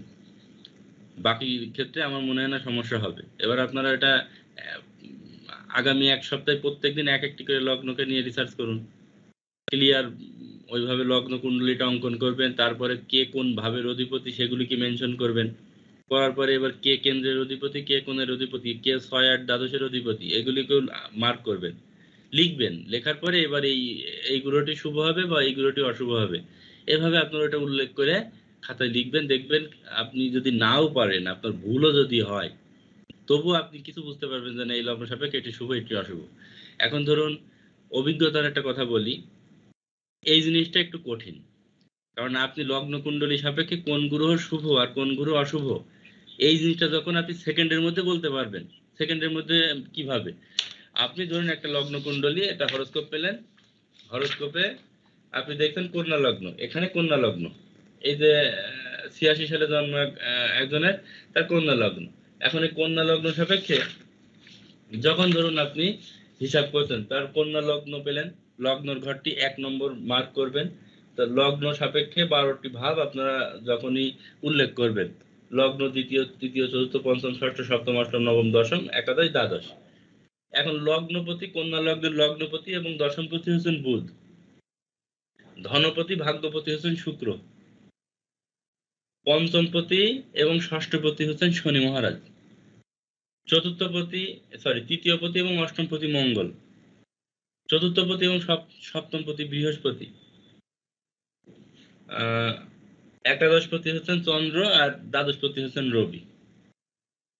আপনারা তো যখনই লগ্ন কুণ্ডলী মার্ক করছেন তখন এটা পেয়ে যাচ্ছেন একদম, মানে খুব সহজেই এটি কিন্তু এখন বের করা সম্ভব। এবার এই লগ্নের ক্ষেত্রে শুভ হবে কি? লগ্নপতি এবং দশমপতি বুধ, এই লগ্নের লগ্নপতি এবং দশমপতি সে কেন্দ্র এবং কোণের অধিপতি হয়, তাকে এই লগ্নের ক্ষেত্রে শুভ এবং রাজযোগকারক বিবেচনা করা হবে। শুক্র ধনপতি এবং ভাগ্যপতি, তো ধনপতি এবং ভাগ্যপতি যে সে কিন্তু অতিশয় আছে যে মানে শুভ গ্রহ, কারণ ধন, অর্থ এবং ভাগ্য দুইটি ভাবের অধিপতি এবং পাশাপাশি সে লগ্নপতি বুধের মিত্র গ্রহ, রাজ্যকারক গ্রহ। শনি মহারাজ যদিও ষষ্ঠপতি, তবু পঞ্চমপতি এবং লগ্নপতির মিত্র বিচারে তাকে শুভ বিবেচনা করা হয়, অর্থাৎ এটা একটি শুভ গ্রহ। এইবার দেখুন মঙ্গল তৃতীয়পতি, অষ্টমপতি, প্রধান পাপ এবং মারক গ্রহ, কারণ সে অষ্টম ভাবের অধিপতি এবং সে লগ্নপতির মিত্র না। বৃহস্পতি চতুর্থপতি, সপ্তমপতি হলেও শুভ গ্রহের কেন্দ্রপতি দোষ এবং লগ্নপতির মিত্র না হয়, তাকে অশুভ গ্রহ বিবেচনা করা হয়। কিন্তু অশুভ হলেও সে মারক না, মারক হবে অষ্টমপতি এবং যে তৃতীয়পতি মঙ্গল। এবার এক্ষেত্রে দ্বাদশপতি রবি ও একাদশপতি চন্দ্র যদি অষ্টমের সাথে অষ্টমপতি মঙ্গল যুক্ত হয় বা দৃষ্ট হয়, সেক্ষেত্রে সেটা জটিলতার কারণ বৃদ্ধি করবে বা জটিল হবে বা অশুভ প্রভাব বা ফলাফল অশুভ প্রভাব বা ফলাফল প্রদান করবে। মূলত যদি আপনার এই গ্রহগুলি যে অশুভ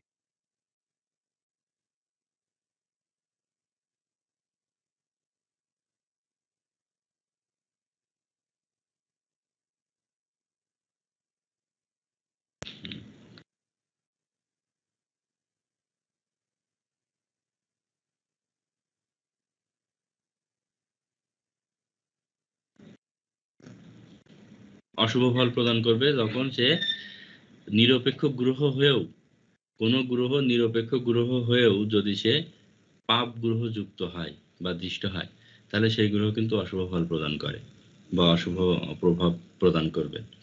তো নর্মালি লগ্ন সাপেক্ষে এই শুভ অশুভ বিষয়টি যদি কারো ক্লিয়ার হয়ে যায়, তার কিন্তু আর কোনো সমস্যা জন্মকুণ্ডলী বিচারের ক্ষেত্রে মুখোমুখি হতে হবে না, বা তার কাছে কিন্তু জটিলতাটা কিন্তু শেষ হয়ে যাবে। এখন অনেকেই আছে দেখা যাচ্ছে এগুলো ক্লাস করার পরে হয়তো কোনোদিনই এক খাতায় লিখিনি বা দেখা যাচ্ছে চর্চা করিনি বা হয়তো ভাবিনি যে এটা কেন শুভ হলো বা কেন অশুভ হলো। এই জিনিসটা না ভেবে বা না লিখেই, এক সেকেন্ড,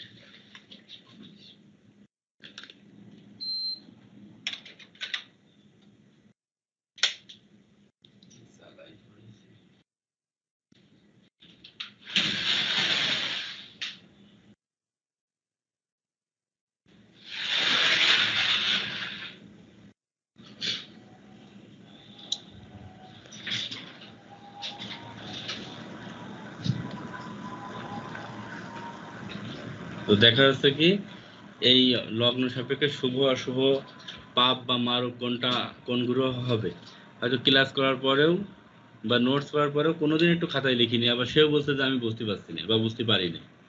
তো এটা নর্মাল বিষয়টা হচ্ছে যে এটা কিন্তু না বুঝতে পারলেও আপনি দুই একবার লিখলে আপনি সেটা আপনার আয়ত্ত হবে। আর বুঝার জিনিসটা যখন আপনি ক্লিয়ার হবেন, একটা জিনিস সম্পর্কে যখন আপনার কনসেপ্টটা ক্লিয়ার থাকবে, তখন সেটাই তো আপনি বুঝে গেলেন। বুঝার বিষয় তো এখানে লগ্নপতির মিত্র হতে হবে আর সে কেন্দ্র বা কোণের অধিপতি হবে। এই শব্দ দুটো ছাড়া তো আর এই সেন্টেন্স দুটো বাদে তার বোঝার কিছু নাই। এখন এই কন্ডিশন দুটোই যদি মাথার ভিতরে দেখা যাচ্ছে যে কেউ একটু রিজার্ভ করার চেষ্টা না করে বা একটা হরোস্কোপ বের করে যদি একটু ভালোভাবে ওটা লিখে সে মানে চর্চা না করে, তাহলে তার মাথায় ঢুকবে না, এটাই স্বাভাবিক। অথচ বিষয়টা কিন্তু খুব সহজ, কঠিন কিচ্ছু না। আবার এটা আপনি মুখস্থ করার চেষ্টা করবেন, আলটিমেটলি লাভটা কম হবে।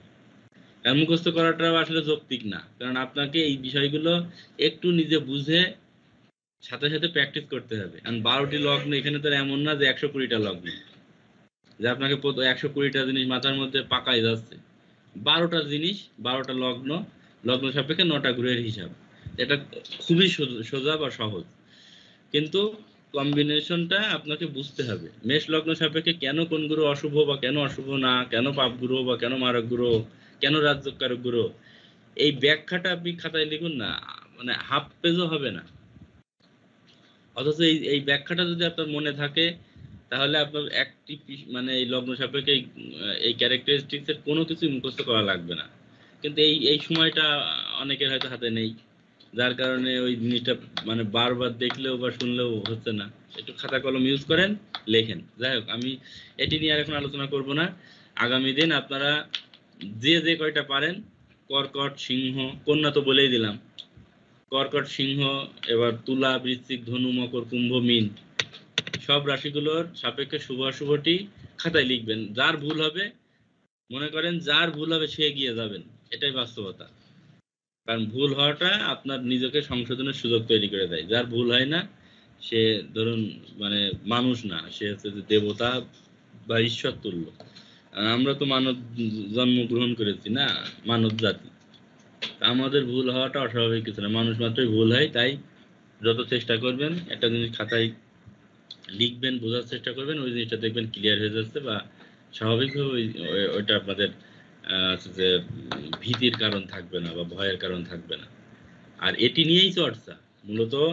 এখন আপনি ধরুন কেউ আপনাকে বলছে যে দেখুন আমার জমি জায়গা নিয়ে ঝামেলা হচ্ছে, ধরুন বৃষ লগ্ন। বৃষ লগ্নের ক্ষেত্রে কোনো জাতক বা জাতিকা হয়তো তাদের প্রশ্ন যে আমার জমি বা ল্যান্ড প্রপার্টি বা যে স্থাবর সম্পত্তি নিয়ে একটা ঝামেলা চলছে। আপনি দেখুন স্বাভাবিকভাবে দেখা যাচ্ছে তার মঙ্গল আর বৃহস্পতির কম্বিনেশন বেশি জটিল হয়ে আছে। মঙ্গল যেহেতু ভূমিকারক গ্রহ, এই লগ্নের ক্ষেত্রে এমনিতেই মারক গ্রহ। ভূমিকারক গ্রহ মঙ্গলের দশা চলছে, অনিষ্ট ঝামেলা জটিলতা, জমি কিনতে যে টাকা আটকে যাওয়া, বায়না করেছে কিন্তু সেই বায়না ফেরত পাচ্ছে না, আবার জমিও রেজিস্ট্রি হচ্ছে না। মালিক পক্ষ অনেকগুলো, কিন্তু কেউ হয়তো গোপন করে জমি বিক্রি করতে চেয়েছিল। এই ধরনের ব্যাপারগুলি কিন্তু তখনই প্রভাব ফেলবে।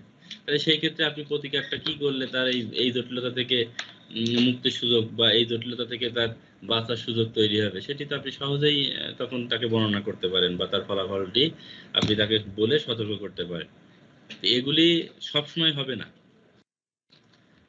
কারো কারোর হয়তো হঠাৎ করেই একটা দুর্ঘটনা ঘটলো, সেটা অ্যাক্সিডেন্ট হতে পারে, সেটা কোনো ডাক্তারি ট্রিটমেন্টে। এখন অনেক সময় দেখবেন অনেকে একটা অপারেশন করতে যে আরো বেশি ক্ষতিগ্রস্ত হয়, বা অনেক ক্ষেত্রে অপারেশন টেবিলে অনেকে মারা যায়, বা অপারেশন করার পরে হয়তো 1 সপ্তাহ পরে মারা যাচ্ছে। তো এইসব ঘটনাগুলি, এই দুর্ঘটনাগুলি ঘটায় তো মঙ্গল। কাটাছেঁড়া, অ্যাক্সিডেন্ট, দুর্ঘটনা, রক্তপাত, এগুলি মঙ্গলের কারণ। এখন যখনই আপনি দেখবেন যে কোনো জাতক বা জাতিকার এই ধরনের ব্যাপারগুলি, তো আপনার নর্মালি হরোস্কোপ দেখলেই তখন আপনি তাকে মার্ক করতে পারেন। কারণ কি, বিশ্বলগ্নের ক্ষেত্রে মঙ্গলের দশা চলছে, শুভ হবে না। বিশ্বলগ্নের জাতক বা জাতিকাদের মঙ্গলের দশা শুভ হবে না। বুঝতে পেরেছেন?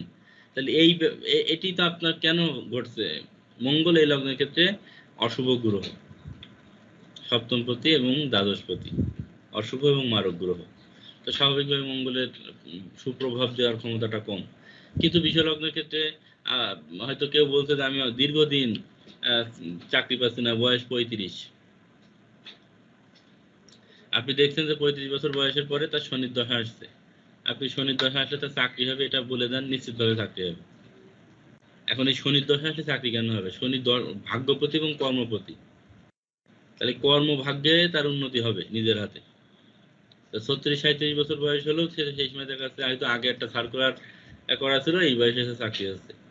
এইসব ঘটনাগুলি এমন ক্ষেত্রেই ঘটবে যখন সেই লগ্ন সাপেক্ষে সেই গ্রহটা শুভ শুভ গ্রহের বা রাজ্যকারক গ্রহের দশান্ত দশা আসবে, তাছাড়া ঘটার কোনো সুযোগ নেই। যাই হোক, আজকে আমরা কয়েকটা শুভ কম্বিনেশন নিয়ে আলোচনা করব, কারণ আমি বলেছি যে আমরা প্রত্যেক দিনই এমন কিছু আলোচনা করব যেটা আমাদের মানে একদম বেসিক কিছু আইটেমও আমরা শিখবো, পাশাপাশি আপনি চেম্বার করছেন, চেম্বারে বসে একজন আসলো তাকে কিভাবে ফলাফল বর্ণনা করবেন। তো আমরা এর মধ্যে কয়েকটা আলোচনা করেছি, শনি চন্দ্রের একত্রে অবস্থানকে আলোচনা করেছি, আমরা রবি চন্দ্র একসাথে থাকলে কি হয় সেটা আলোচনা করেছি, চন্দ্র রাহু একসাথে থাকলে বা চন্দ্রকেতু একসাথে থাকলে কি হয় এটা আলোচনা করেছি কি, মানে চন্দ্র গ্রহণ, যেটি চন্দ্রকেতু বা চন্দ্র রাহু একসাথে অবস্থান যদি কারো জন্মকুণ্ডলিতে করে, তাদের নেচার, তাদের মেন্টালিটি, তাদের অবস্থা কি, এটা নিয়ে আলোচনা করেছি, আপনাদের মনে আছে কারোর, না করিনি? না, করা হয় না।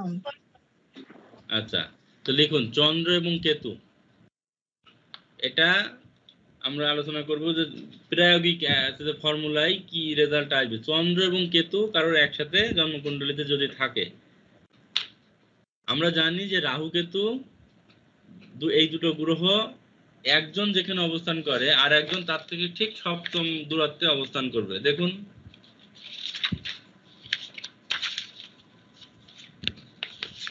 এই যে দেখুন এখানে আছে রবি কেতু বুধ, আছে না, রবি কেতু এবং বুধ, এই যে দেখুন নিচেই কেতু, দেখুন এর থেকে ঠিক সপ্তম ঘরে, একদম এখান থেকে সপ্তম কাউন্ট করলে বৃষ রাশির ঘরে রাহু আছে। তো সবসময় এই রাহু কেতু এই দুটো গ্রহ 180 ডিগ্রি দূরত্বে, অর্থাৎ একটি গ্রহ আরেকটি গ্রহের অপোজিশনে অবস্থান করে, একটি গ্রহ আরেকটি গ্রহের অপোজিশনে অবস্থান করে। তো তার মানে কি, যদি চন্দ্র রাহু যুক্ত হয় তাহলে কেতু থাকবে তার থেকে ঠিক সপ্তম দূরত্বের ঘরে, যদি চন্দ্র কেতু যুক্ত হয় তাহলে রাহু থাকবে চন্দ্র এবং কেতু থেকে ঠিক সপ্তম ঘরে। তো এক্ষেত্রে নর্মালি চন্দ্র কেতু যুক্ত হোক বা রাহু যুক্ত হোক, এটিকে কিন্তু গ্রহণ দোষ বলা হয়। তো যখন আপনারা দেখছেন যে কোনো জাতক বা জাতিকার চন্দ্র এবং কেতু একত্রে বা চন্দ্র এবং রাহু একত্রে, তাদের মধ্যে সবচেয়ে বেশি সমস্যা যেটি হবে সেটি হচ্ছে অস্থিরতা এবং হতাশা। অর্থাৎ এরা প্রচন্ড পরিমাণে অস্থির হবে, এদের মধ্যে অতিরিক্ত মাত্রায় হতাশা বিদ্যমান থাকবে, যার প্রভাবে এরা সবসময় এদের আচরণগত যে প্রভাব বা আচরণের যে প্রকাশ, এটি একরকম থাকে না, মানে মুড সুইং করে বেশি। অর্থাৎ এই ভালো তো পরে একটা খারাপ ব্যবহার করছে, ভালো হাসতে হাসতে দেখা যাচ্ছে মুখ কালো হয়ে গেল। এই ধরনের ক্ষেত্রে এটাকে মূলত গ্রহণ দোষ বলা হয়। তো গ্রহণ দোষ যদি থাকে মূলত তারা ডিপ্রেশনে ভোগে, তাদের মানসিক অবসাদ বেশি ভোগান্তির কারণ হয়, এবং ক্ষেত্র বিশেষে এরা মানুষের সাথে মিশতে পারে না, মানুষের সাথে ভুল বুঝাবুঝি মিশতে পারে না, মানে মানুষের সাথে ভুল বুঝাবুঝি সৃষ্টি হয় বেশি, অর্থাৎ সম্পর্কে অবনতি, অর্থাৎ কাছের মানুষের সাথে বা নিজেদের মধ্যে কিন্তু সম্পর্কে অবনতি দৃশ্যমান হয় যাদের চন্দ্র এবং কেতু একত্রে থাকবে। মানসিক রোগও বলতে পারেন, যারা দেখবেন মানসিক রোগী, অর্থাৎ সাইকোসিস জনিত রোগ বা সাইকিয়াট্রিস্ট ডাক্তারের পেশেন্ট, ম্যাক্সিমাম কিন্তু চন্দ্র পাপ গ্রহ যুক্ত, অর্থাৎ চন্দ্র রাহু এবং চন্দ্র কেতু একত্রে থাকলে চন্দ্র কিন্তু গ্রসিত হয় বা গ্রহণ দোষ সৃষ্টি হয়, লিখে দেন গ্রহণ দোষ সৃষ্টি হয়। এখন এই গ্রহণ দোষ সৃষ্টি হলে তার গ্রহণ মানে কি, গ্রহণ মানে আমরা যা গ্রহণ করে, অর্থাৎ যা আচ্ছা যে আপনার আয়ত্ত করে নেয়, অর্থাৎ প্রভাব ফেলে থাকে। তো নর্মালি চন্দ্র গ্রহণ যখন হবে তখন চন্দ্রের উপরে গ্রহণ তৈরি হবে বা চন্দ্রকে কিন্তু হচ্ছে যে চন্দ্রের উপরে প্রভাব ফেলবে। তো প্রভাবটা কি, অশুভ প্রভাব। গ্রহণের সময় রাহু কেতুর প্রভাব বা অশুভ প্রভাবের কারণে চন্দ্র কিন্তু দুর্বল হয় বা চন্দ্র নিঃশেষ হয়ে যায়, চন্দ্রের অবস্থান দুর্বল হয়ে যায়। এই ধরনের ক্ষেত্রে তাদের মানসিক রোগ অনেক ক্ষেত্রে দেখা যায় সূচিবায়ুগ্রস্ততা। হ্যাঁ, সূচিবায়ুগ্রস্ত দেখবেন মানে তারা একটু যে খুঁতখুঁতে প্রকৃতির হয়ে থাকে ক্ষেত্র বিশেষে। তাদের এই সূচিবায়ুগ্রস্ত আচরণের কারণে অন্যদের কাছেও তারা একটু মানে হাসি ঠাট্টার পাত্র হয়ে থাকে। হ্যাঁ, তো এগুলি এক প্রকার সমাজে তাদের অবস্থানকে মানে দুর্বল করে দেয়। এবং এই চন্দ্র গ্রহণ যদি থাকে, তারা কিন্তু খুব কাছের মানুষ যারা মনের মানুষ সে সাথে কিন্তু দুর্ব্যবহার করে থাকে। সে মা হোক, ভাই বোন হোক, স্বামী হোক, স্ত্রী হোক, তাদের সাথে কিন্তু অযথা মানে যে অবস্থায় সে থাকে সেই অবস্থায় সে কিন্তু একটা ঝামেলা ক্রিয়েট করে বা ভুল বোঝাবুঝি সৃষ্টি হয়। যেমন বৃশ্চিক রাশি,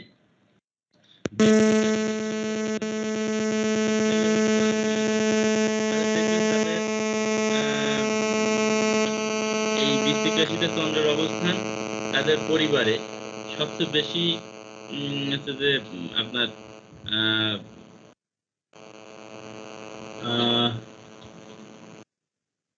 ভোগান্তির কারণ হয়। সেই ছেলেমেয়েরা কিন্তু বাপ মাকে দোষ দেয় বেশি। তারা বলবে যে আমার বাবার কারণে বা মায়ের কারণে সে ক্ষতিগ্রস্ত হয়েছে, বাবা বা মায়ের কারণে তার ভোগান্তি বৃদ্ধি পেয়েছে, মানসিক অবসাদ আছে যে জটিলতা বৃদ্ধি করেছে। তো এই ব্যাপারগুলি নর্মালি যে কারণে হয়, এই চন্দ্র নিচস্থ হলেও কিন্তু চন্দ্র দুর্বল হয়। চন্দ্র রাহুযুক্ত হলে, চন্দ্র কেতুযুক্ত হলে চন্দ্র দুর্বল হয়। তো নর্মালি যখনই গ্রহগুলি মানে অশুভ গ্রহ দ্বারা চন্দ্র পীড়িত হবে, তখনই তাদের মনের ভিতরে রোগ বা মনের দোষ বৃদ্ধি পাবে। এ কারোর সাথে মন জুগিয়ে চলতে পারবে না। আর আপনি মন জুগিয়ে চলতে না পারলে আপনি কারোর কাছে ভালো হতে পারবেন না, যে কোনো অবস্থাতেই হোক। বাবা মার কাছে যদি ভালো না হতে পারেন, তাহলে পরবর্তীতে বিয়ে করে শ্বশুর শাশুড়ির সাথে কিভাবে ভালো হবে, তাই না? তো এই ব্যাপারগুলি কিন্তু নর্মালি দেখা যায় যে যখনই কারো জন্মকুণ্ডলীতে চন্দ্র দুর্বল হয়, তাদের ভিতরে এই প্রবণতা বেশি থাকে। এক সেকেন্ড। অন্য একটা সাউন্ড আসছে।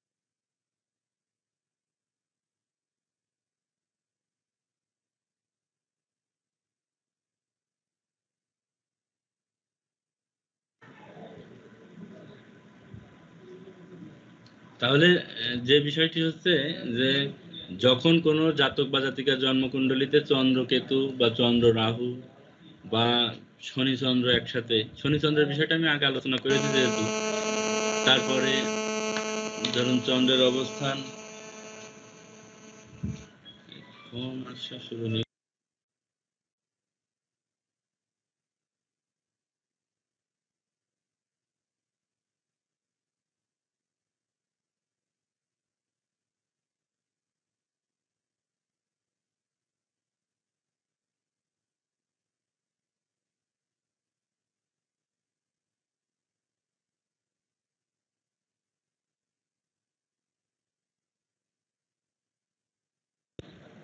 তো যেটা বললাম যে চন্দ্র দুর্বল হলে কিন্তু তাদের মানসিক রোগ থাকে, এটা মাথায় রাখবেন। চন্দ্র যাদেরই দুর্বল তাদের ভিতরে কিন্তু এরকম মনের দুর্বলতা বা মানসিক রোগ বা সন্দেহবাতিগ্রস্ত প্রভাব কিন্তু ভোগান্তির কারণ হয়। তো যখনই এমন প্রভাব কারো পাবেন, তখন তাদের চন্দ্রকে একটু পাওয়ার দেবেন। প্রতিকারের ক্ষেত্রে যে বিষয়টি হয়, ধরুন চন্দ্র কারো দুর্বল, তো সেক্ষেত্রে চন্দ্রকে সবল করতে হলে কি করতে হবে? চন্দ্রকে সবল করতে হলে আপনার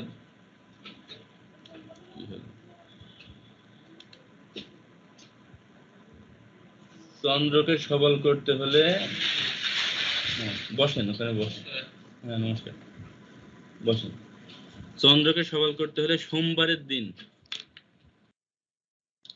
সোমবারের দিন সাদা খাবার। সাদা খাবার মানে কি?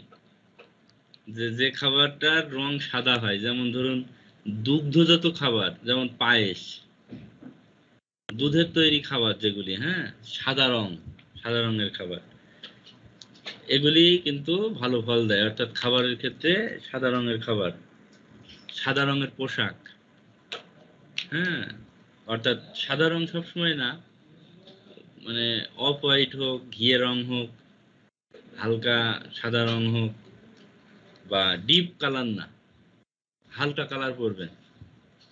তারপরে খাবার দাবারের ক্ষেত্রে হালকা খাবার, লাইট খাবার, অত ওই যে জটিল আপনার হচ্ছে যে গুরু পাক বাদ দিয়ে একটু হালকা জাতীয় খাবার খাওয়ার পরামর্শ দেবেন তাদের। জল নষ্ট করা যাবে না।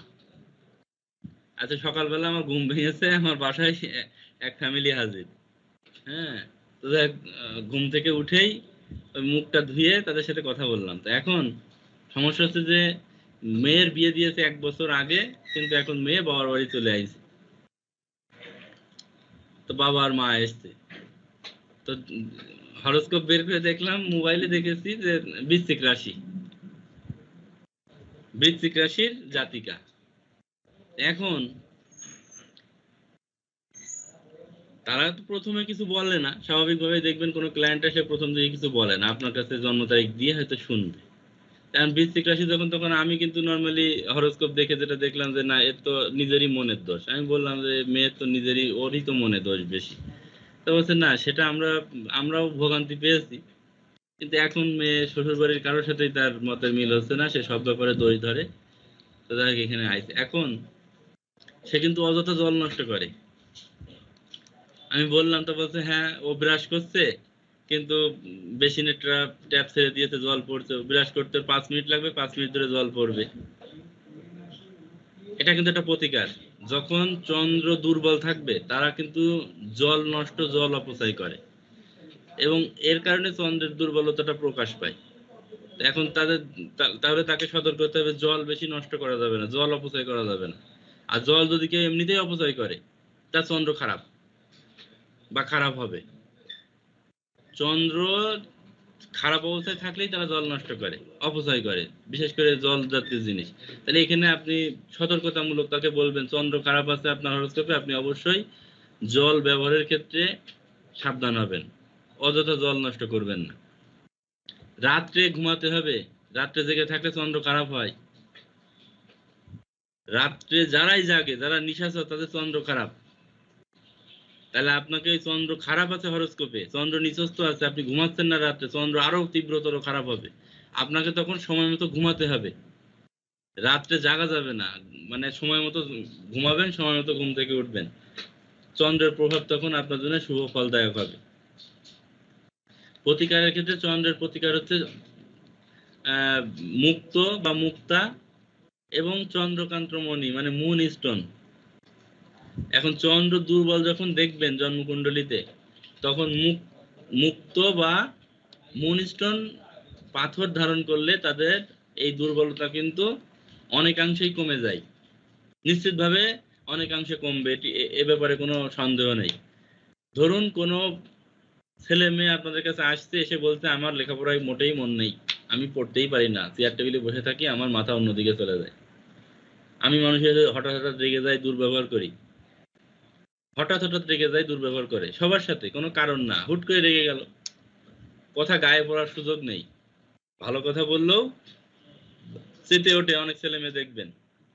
তো এখন এই ধরনের প্রভাব থেকে আপনি, আবার ছাত্র বা ছাত্রী, স্কুল কলেজ পড়ুয়া, কলেজে পড়ে না, অনার্স পড়ে, অনার্স শেষ হয়েছে, চাকরি পাচ্ছে না, অস্থিরতা, এই ধরনের ক্ষেত্রে হয়তো আপনাকে সে ভালো, মানে হয়তো যে এমন হতে পারে যে হয়তো তার প্রতিকার করছেন, দেখছেন যে না, সে ভালো বেশি দাম দিয়ে টাকা পয়সা দিয়ে পাথর কিনতে পারবে না, তার অত ক্যাপাসিটি নেই। সেক্ষেত্রে তাকে তো অবশ্যই এই গাইডগুলো বলবেন যে আপনি এইভাবে চলুন, আপনার সময় মতো ঘুমাবেন, তারপরে অ্যাপ্রোপ্রিয়েট লাইফস্টাইল ফলো করবেন, খাবার দাবারের ক্ষেত্রে সাবধান হবেন, জল অপচয় করবেন না, এবং মুক্ত বা মুনস্টোন, মুক্তোর দাম একটু বেশি, মুনস্টোনের দাম অনেক কম। মুনস্টোনের দাম অনেক কম, মুনস্টোন 2000 টাকা থেকে শুরু করে 20,000 টাকা পর্যন্ত। এর মধ্যে বিভিন্ন রেঞ্জের বিভিন্ন দাম আছে। হ্যাঁ, ইন্দোনেশিয়ান আছে, ব্যাংককের আছে, ইন্ডিয়ান মুনস্টোন আছে, শ্রীলঙ্কান মুনস্টোন আছে। শ্রীলঙ্কান মুনস্টোনের দাম বেশি। এবার সামর্থ্য যার যেমন সে তেমন নেবে। যদি সামর্থ্য কম থাকে ইন্দোনেশিয়ানটা নেবে 2,000 টাকা দাম। ভালো সামর্থ্য থাকলে 20,000 টাকা 15,000 টাকা দিয়ে শ্রীলঙ্কান মুনস্টোন কালেক্ট করে নেবে। এতে কিন্তু তার এই যে মনের দুর্বলতা, হতাশা, দিয়ে দেখেন না একটা, কেউ কারো এই ধরনের প্রবলেম আছে, আপনি দেখছেন হরোস্কোপে চন্দ্র পীড়িত, চন্দ্র রাহুযুক্ত বা চন্দ্র শনিযুক্ত, বা হয়তো চন্দ্র নিচস্থ হয়ে আছে, আপনি দেন 15 দিনের মধ্যে তার যদি এই ডিপ্রেশন না কমে, তার অস্থিরতা না কমে, তখন আমারে বললেন যে আমি এটা দিলাম কিন্তু কমেনি। 100% কমবে, কোনো ভুল নেই এটা। তাই নর্মালি এই ব্যাপারগুলি কিন্তু মাথায় রাখতে হবে। হরোস্কোপ আলোচনা এভাবেই আপনার মানে কিছু কিছু বিষয় কিন্তু প্র্যাকটিসের ক্ষেত্রে মাথায় রেখে প্র্যাকটিস করতে হবে। এখন একটা স্টুডেন্ট, তার হতাশার কোনো কারণ কি? বাপের খাই, কাজ হচ্ছে পড়ালেখা করা, তার ভিতরে হতাশা কিছু। রাত দিন 24 ঘন্টা সে তার লেখাপড়া নিয়ে চিন্তা থাকবে, খাবে দাবে ঘুমাবে পড়বে, এই তো তার কাজ।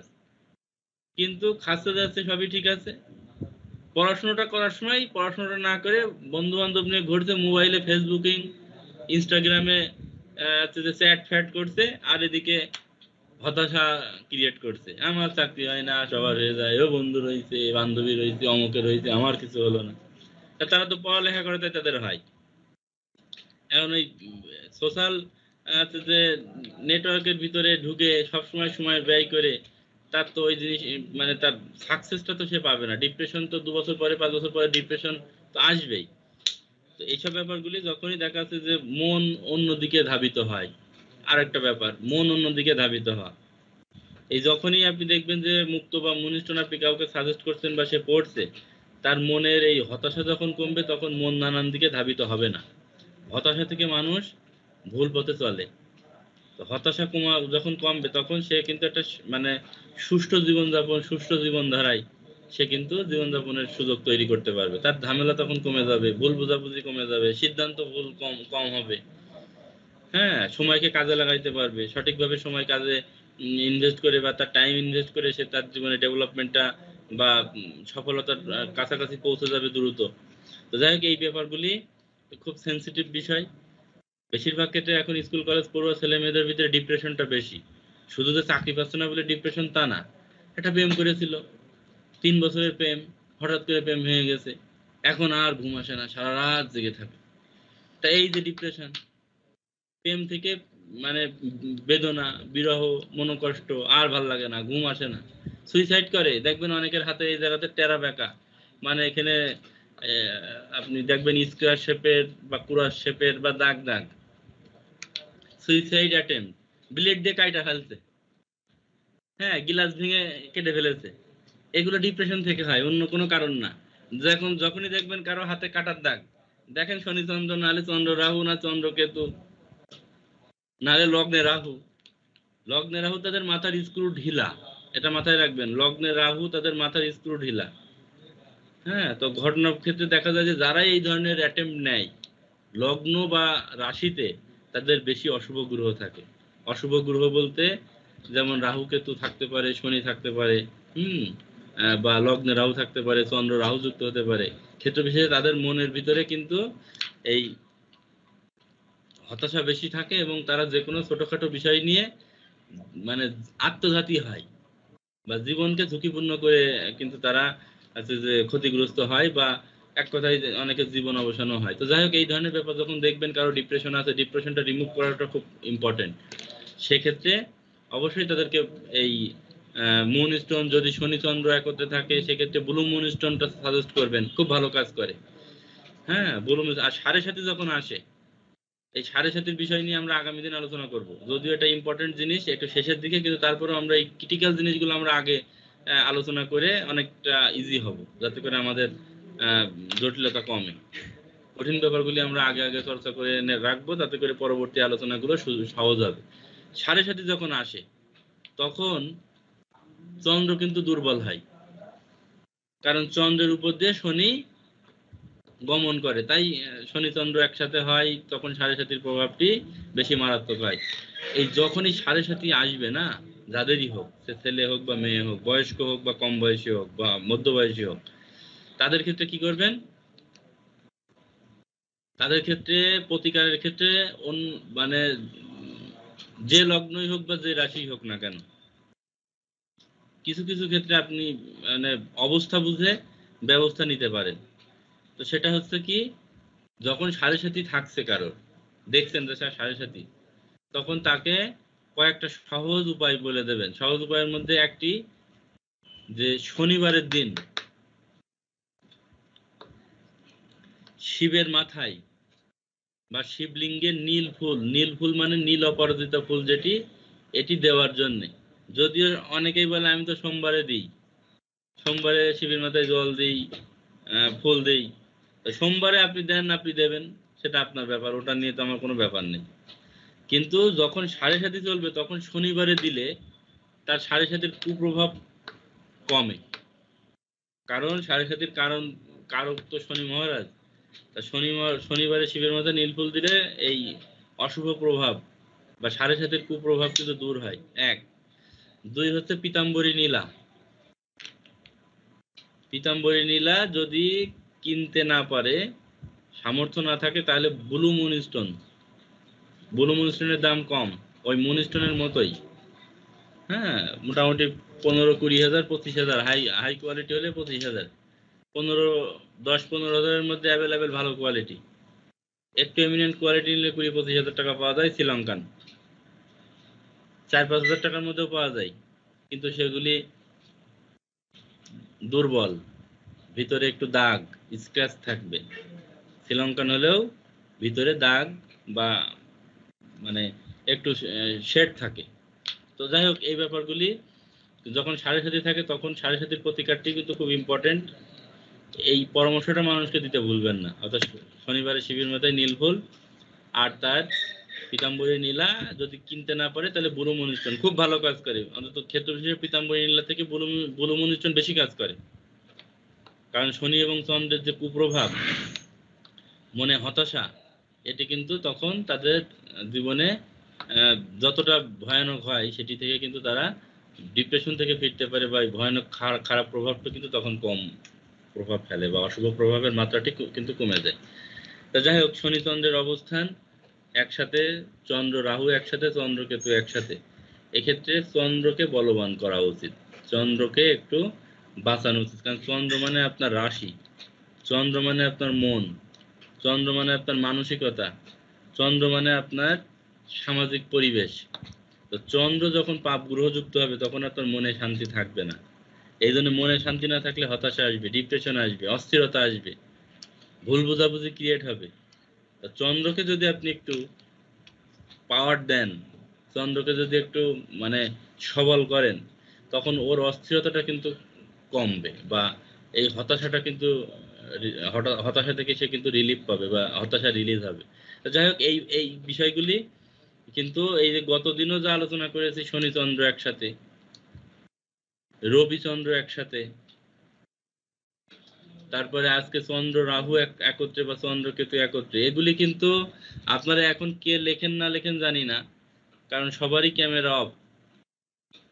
ক্যামেরা অন থাকলে কে কোনটা লিখছেন বা না লিখছেন সেটা আমি ক্ষেত্র বিশেষে একটু দেখতে পারি। এবার এই যে লিখছেন কিনা বা নাকি এখন কেউ ঘুমাচ্ছেন বা হচ্ছে যে হেডফোন কানে দিয়ে কোন অবস্থায় আছেন জানি না। তো আলটিমেটলি যদি না লিখে থাকেন, তাহলে পরবর্তীতে ভিডিওগুলি দেখে আপনারা কিন্তু এইগুলি লিখবেন। দেখুন, এই শনি চন্দ্রের অবস্থান, চন্দ্র রাহুর অবস্থান, চন্দ্র কেতুর অবস্থান, সাড়ে সাতি চন্দ্র দুর্বল হলো, তারপরে ধরুন আপনার হচ্ছে যে চন্দ্রের দশা চললে কি প্রভাব দেয়, এইসব ব্যাপারগুলি কিন্তু আলোচনা হয়ে গেল কয়েকটা ক্লাসে। কিন্তু এই যে ব্যাপারগুলি অল্প অল্প করে আলোচনা হচ্ছে, এগুলি আপনি যদি একটা খাতায় সুন্দর করে নোট করেন, এখন একটা এমনিতে যখন ক্লাস করবেন তখন এমনিতে নোট করবেন, আর ক্লাসের শেষে পরে বসে বসে এই শব্দগুলি বা এই সেন্টেন্সগুলি আবার শুনবেন, বা যা লিখেছেন সেটাকে খুব ভালোভাবে নিজের ভাষায় ভালো একটা ডায়েরিতে নোট করে রাখবেন। বা স্ক্রিপ্ট তৈরি করবেন। এখন চন্দ্র রাহু রাহু বা শনি অবস্থান কি পরে আলোচনা হবে? চন্দ্র কেতু বা চন্দ্র রাহু যদি একসাথে থাকে তাহলে গ্রহণ দোষ হয়। তো গ্রহণ দোষ নিয়ে তো আপনি একটা ভিডিও করে দিতে পারেন, আজকে যে আলোচনা হলো। এখন আপনারা বসে রয়েছেন কেন? এই যে চন্দ্র রাহু যে অবস্থান নিয়ে যে আজকে যে আলোচনাটুকু হলো, এই আলোচনাটুকু এবার আপনি একটা স্ক্রিপ্ট রেডি করেন, করে মোবাইল ধরে ভিডিও করেন। আপনার কালকে ভিডিও ফেসবুক ইউটিউবে দিতে হবে না, কিন্তু এটাকে আপনি যখন একটা স্ক্রিপ্ট রেডি করবেন, ওটা আপনি বলার মানে আপনার নিজের ভাষায় বলার চেষ্টা করবেন 2-4 বার। মোবাইল দিয়ে ভিডিও করবেন, আবার ডিলিট করে দেবেন শুনে শুনে। দেখবেন 3 বা 4 বার বলার পরে আপনি এই জিনিসটা খুব ভালোভাবে বলতে পারছেন। যখন ক্যামেরার সামনে বলতে পারবেন, তখন ক্লায়েন্ট আসলেও হরোস্কোপ ওটা দেখলে আপনি বলতে পারবেন। তো নিজেকে তৈরি করতে হবে, কেউ তৈরি করে দিতে পারে না। আপনাকে পরামর্শ দিতে পারে, সাজেশন দিতে পারে, কিন্তু তৈরি নিজেকে হতে হবে। এখন আপনি যদি একটা কন্টেন্ট রেডি করে ফেলেন, সে আজকে এটা থেকে একটা কন্টেন্ট যদি আপনি একটা না 3টে কন্টেন্ট হবে, এটা থেকে 3টে কন্টেন্ট করা সম্ভব। এই শনি চন্দ্র একসাথে, শনি রাহু একসাথে, চন্দ্র রাহু একসাথে, চন্দ্র কেতু একসাথে, আর চন্দ্র শনি একসাথে। এর সাথে আপনি কোনোটা দশার সাথে আলোচনা করে দেন, কোনোটার সাথে সাড়ে সাথে আলোচনা করে দেন, আর একটার সাথে প্রতিকার আলোচনা করে দেন। ছোট ছোট স্ক্রিপ্ট করে 5 মিনিট 7 মিনিট বা 10 মিনিটের মধ্যে একটা আলোচনা করে ভিডিও করে ফেলেন। এটি কালকে আপনি ফেসবুকে বা ইউটিউবে আপনার পেজে শেয়ার করেন। দেখেন আপনার আশপাশের লোকজন 2-4 জন আপনাকে নক করবে। যারা আপনার সাথে কানেক্টেড আছে তারা আপনাকে বলবে এই জিনিসটা আমাকে একটু দেখে দেন। আস্তে আস্তে আপনার 5 জন 10 জন এভাবে পরিচিতি হতে হতে এমনিতেই আপনার শিখতে শিখতেও দেখা যাচ্ছে সময় লেগে যাবে 6 মাস 1 বছর। আপনি এর ভিতরে কিছু লোকের সাথেও আপনার যখন ইন্টারাকশন হবে, তখন তাদের জন্ম তারিখ বা সময়গুলো নিয়ে আপনি হিসাব করে বলবেন, তখন আপনার ভিতরে একদম প্রায়োগিক যে অভিজ্ঞতাটা সেটিও তৈরি হয়ে যাবে। তো এভাবে আপনাকে তৈরি করতে হবে নিজেকে। 6টা মাস যদি কষ্ট করেন ঠিকঠাক মতো, তাহলে 6 মাস পরে যে চেম্বার করে 5টা মানুষ আসলে তাকে ভালো পরামর্শ দিতে পারবেন। আপনি বেশি না পারেন, যতটুকু দেবেন ততটুকুর ভিতরে কোনো ভুল নেই। তো যাই হোক, এইভাবে এইগুলি রেডি করেন, স্ক্রিপ্ট তৈরি করে ফেলেন বা নোট করে এই যে আমি একটা ধরুন এমনি আছে যে রুলস এর পাশাপাশি একটা করে যে আলোচনা করছি শেষে আধা ঘন্টা, এতে আপনাদের সুবিধা হবে এই যে ওই নিয়মের বাইরে এই জিনিসগুলো যখন আপনারা সাজানো পাচ্ছেন বা এগুলি যখন নোটস আকারে তৈরি করে ফেলতে পারছেন। আপনি এভাবে 50টি নোটস তৈরি করেন না। আপনি একটা হরোস্কোপ যখন পাবেন, তখন এর বাইরে কিচ্ছু হবে না, এগুলি থাকবেই। আপনি 1000টা জন্মকুণ্ডলী পান না কেন, তার মধ্যে চন্দ্র রাহু শনি চন্দ্র বা এই যে রবি চন্দ্র এমন আরো আসবে, চন্দ্র কেতু। এবার শুক্র চন্দ্র থাকলে কি হয়, চন্দ্র মঙ্গল থাকলে কি হয়, সেগুলিও তো আসবে, পরবর্তীতে আমরা আলোচনা করব। তো পর্যায়ক্রমে যেগুলি হয়ে যাচ্ছে, এগুলি যদি মনের ভিতরে গেঁথে যায়, আপনি কিন্তু আলোচনাটাও মানুষের সাথে করতে পারবেন। এখন কেউ আসলো আজকে, তার দেখছেন শনি রাহু এই চন্দ্র আর রাহু একসাথে, তার যে গ্রহণ দোষ হয় এবং এটা আলোচনা বা তার প্রতিকার প্রতিবিধান কিভাবে করতে হয়, কি কি উপায় অবলম্বন করতে হবে, এটি আপনি আলোচনা করতে পারবেন কিনা। এখন যে আলোচনাটা হলো, এখন এটা যদি এইভাবে পড়ে থাকে আপনাদের খাতায় আর ওই শুনে গেলেন, তো 6 মাস পরে কেন 1 বছর পরে না 5 বছর পরেও কোনো কাজ হবে না। কিন্তু আজকে যেটা আলোচনা করলাম এটা রেডি করে ফেলেন। এটা আমি কিন্তু খুব মানে সিরিয়াসলি এই বিষয়গুলি নিয়ে আপনাদের সাথে সামনে উপস্থাপন করছি এই কারণে যে যাতে করে এই ব্যাপারটা আপনাদের কাছে ক্লিয়ার হয়। রুলস যা সেগুলি চেঞ্জ করা যাবে না। রুলস গুলি আপনার এই ফলাফলগুলো বর্ণনা করার জন্যই রুলস গুলি তৈরি। আপনি ফলাফলটা যদি রুলসের পাশাপাশি শিখতে পারেন, তাহলে আপনার জন্য 2 দিক থেকে সহজ হলো। এগুলি রেডি করেন, কারণ এরপরে আরো একটু কঠিন আলোচনায় যাব। তো এখন যদি এই ব্যাপারগুলি সহজে আপনারা আয়ত্ত করতে পারেন, তো কঠিনগুলি তখন আপনাদের কাছে আরো সহজ মনে হবে। যাই হোক, মোটামুটি বেশ খানিকটা আমরা ক্লাস করলাম, আজকে এ পর্যন্তই রাখবো। এই শনি চন্দ্র রাহু বা চন্দ্র কেতু, চন্দ্র দুর্বল হলে তার প্রতিকার প্রতিবিধান কিভাবে করতে হবে, কি কি উপায় অবলম্বন করতে হবে, খাবার দাবার, সোমবারের দিন পোশাক আশাক, কোন ধরনের পোশাক আশাক ধারণ করতে হবে, এইসব ব্যাপারগুলি আপনি নোট করেন। হ্যাঁ, তো নোট করে এগুলিকে আরো সুন্দরভাবে রিপ্রেজেন্ট করার চেষ্টা করেন। দেখবেন এগুলি আপনার রিপ্রেজেন্ট ভালোভাবে না করতে পারলেও আপনার ভিতরে একটা ডাটা রিজার্ভ হবে। এই ডাটা রিজার্ভ বলে আপনি হরোস্কোপটা আসলে আপনার সামনে, তখন আপনি খুব সুন্দরভাবে তাকে উপস্থাপন করে বলতে পারবেন যে না আপনার এই ব্যাপারে এই সমস্যা এটা এই জন্য হচ্ছে, তার মনের মতোই তখন আপনি বলতে পারবেন, এবং তখন কিন্তু সে স্বাভাবিকভাবে আপনার কাছে আরো 2-5 জন পাঠাবে। অ্যাড এমনি এমনি হয় না, অ্যাড এইভাবে রেফারেন্সেই হয়। একটা ক্লায়েন্ট তার ফুল ফ্যামিলি, তার আত্মীয় স্বজন, বন্ধু বান্ধব, একটা মানুষ মিনিমাম 100 জনের সাথে কানেক্টেড, হাজার হাজার লোকের সাথে কানেক্টেড হলেও মিনিমাম 100 লোক, আর 100 লোক মানে 100টা পরিবার। তার মানে আপনার ক্লায়েন্টের অভাব কেন হবে যদি আপনি ভালো পরামর্শ দেন মানুষকে। হ্যাঁ। তো ঠিক আছে, সবাই ভালো থাকেন।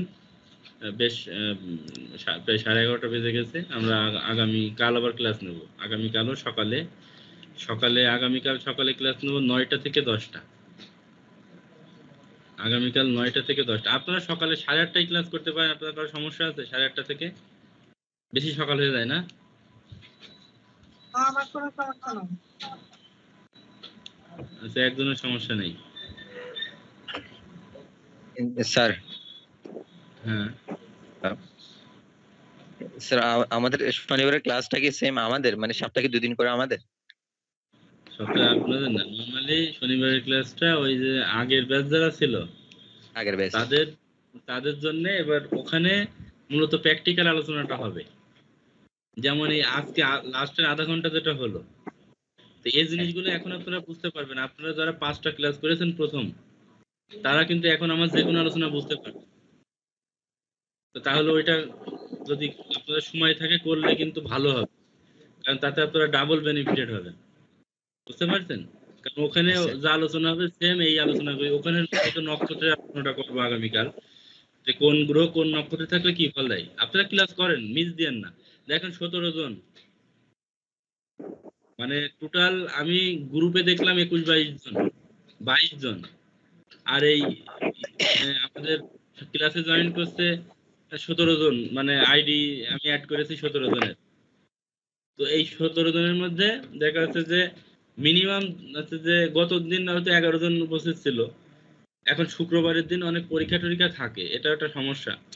যার কারণে যারা সবাই তো মোটামুটি মানে চাকরি বাকরির জন্য একটা হচ্ছে যে আবার 2-1 জন আছে তারা শিক্ষকতা করে, তারা তাদের পরীক্ষা ডিউটি থাকে, এক্সট্রা ইনকাম হয়।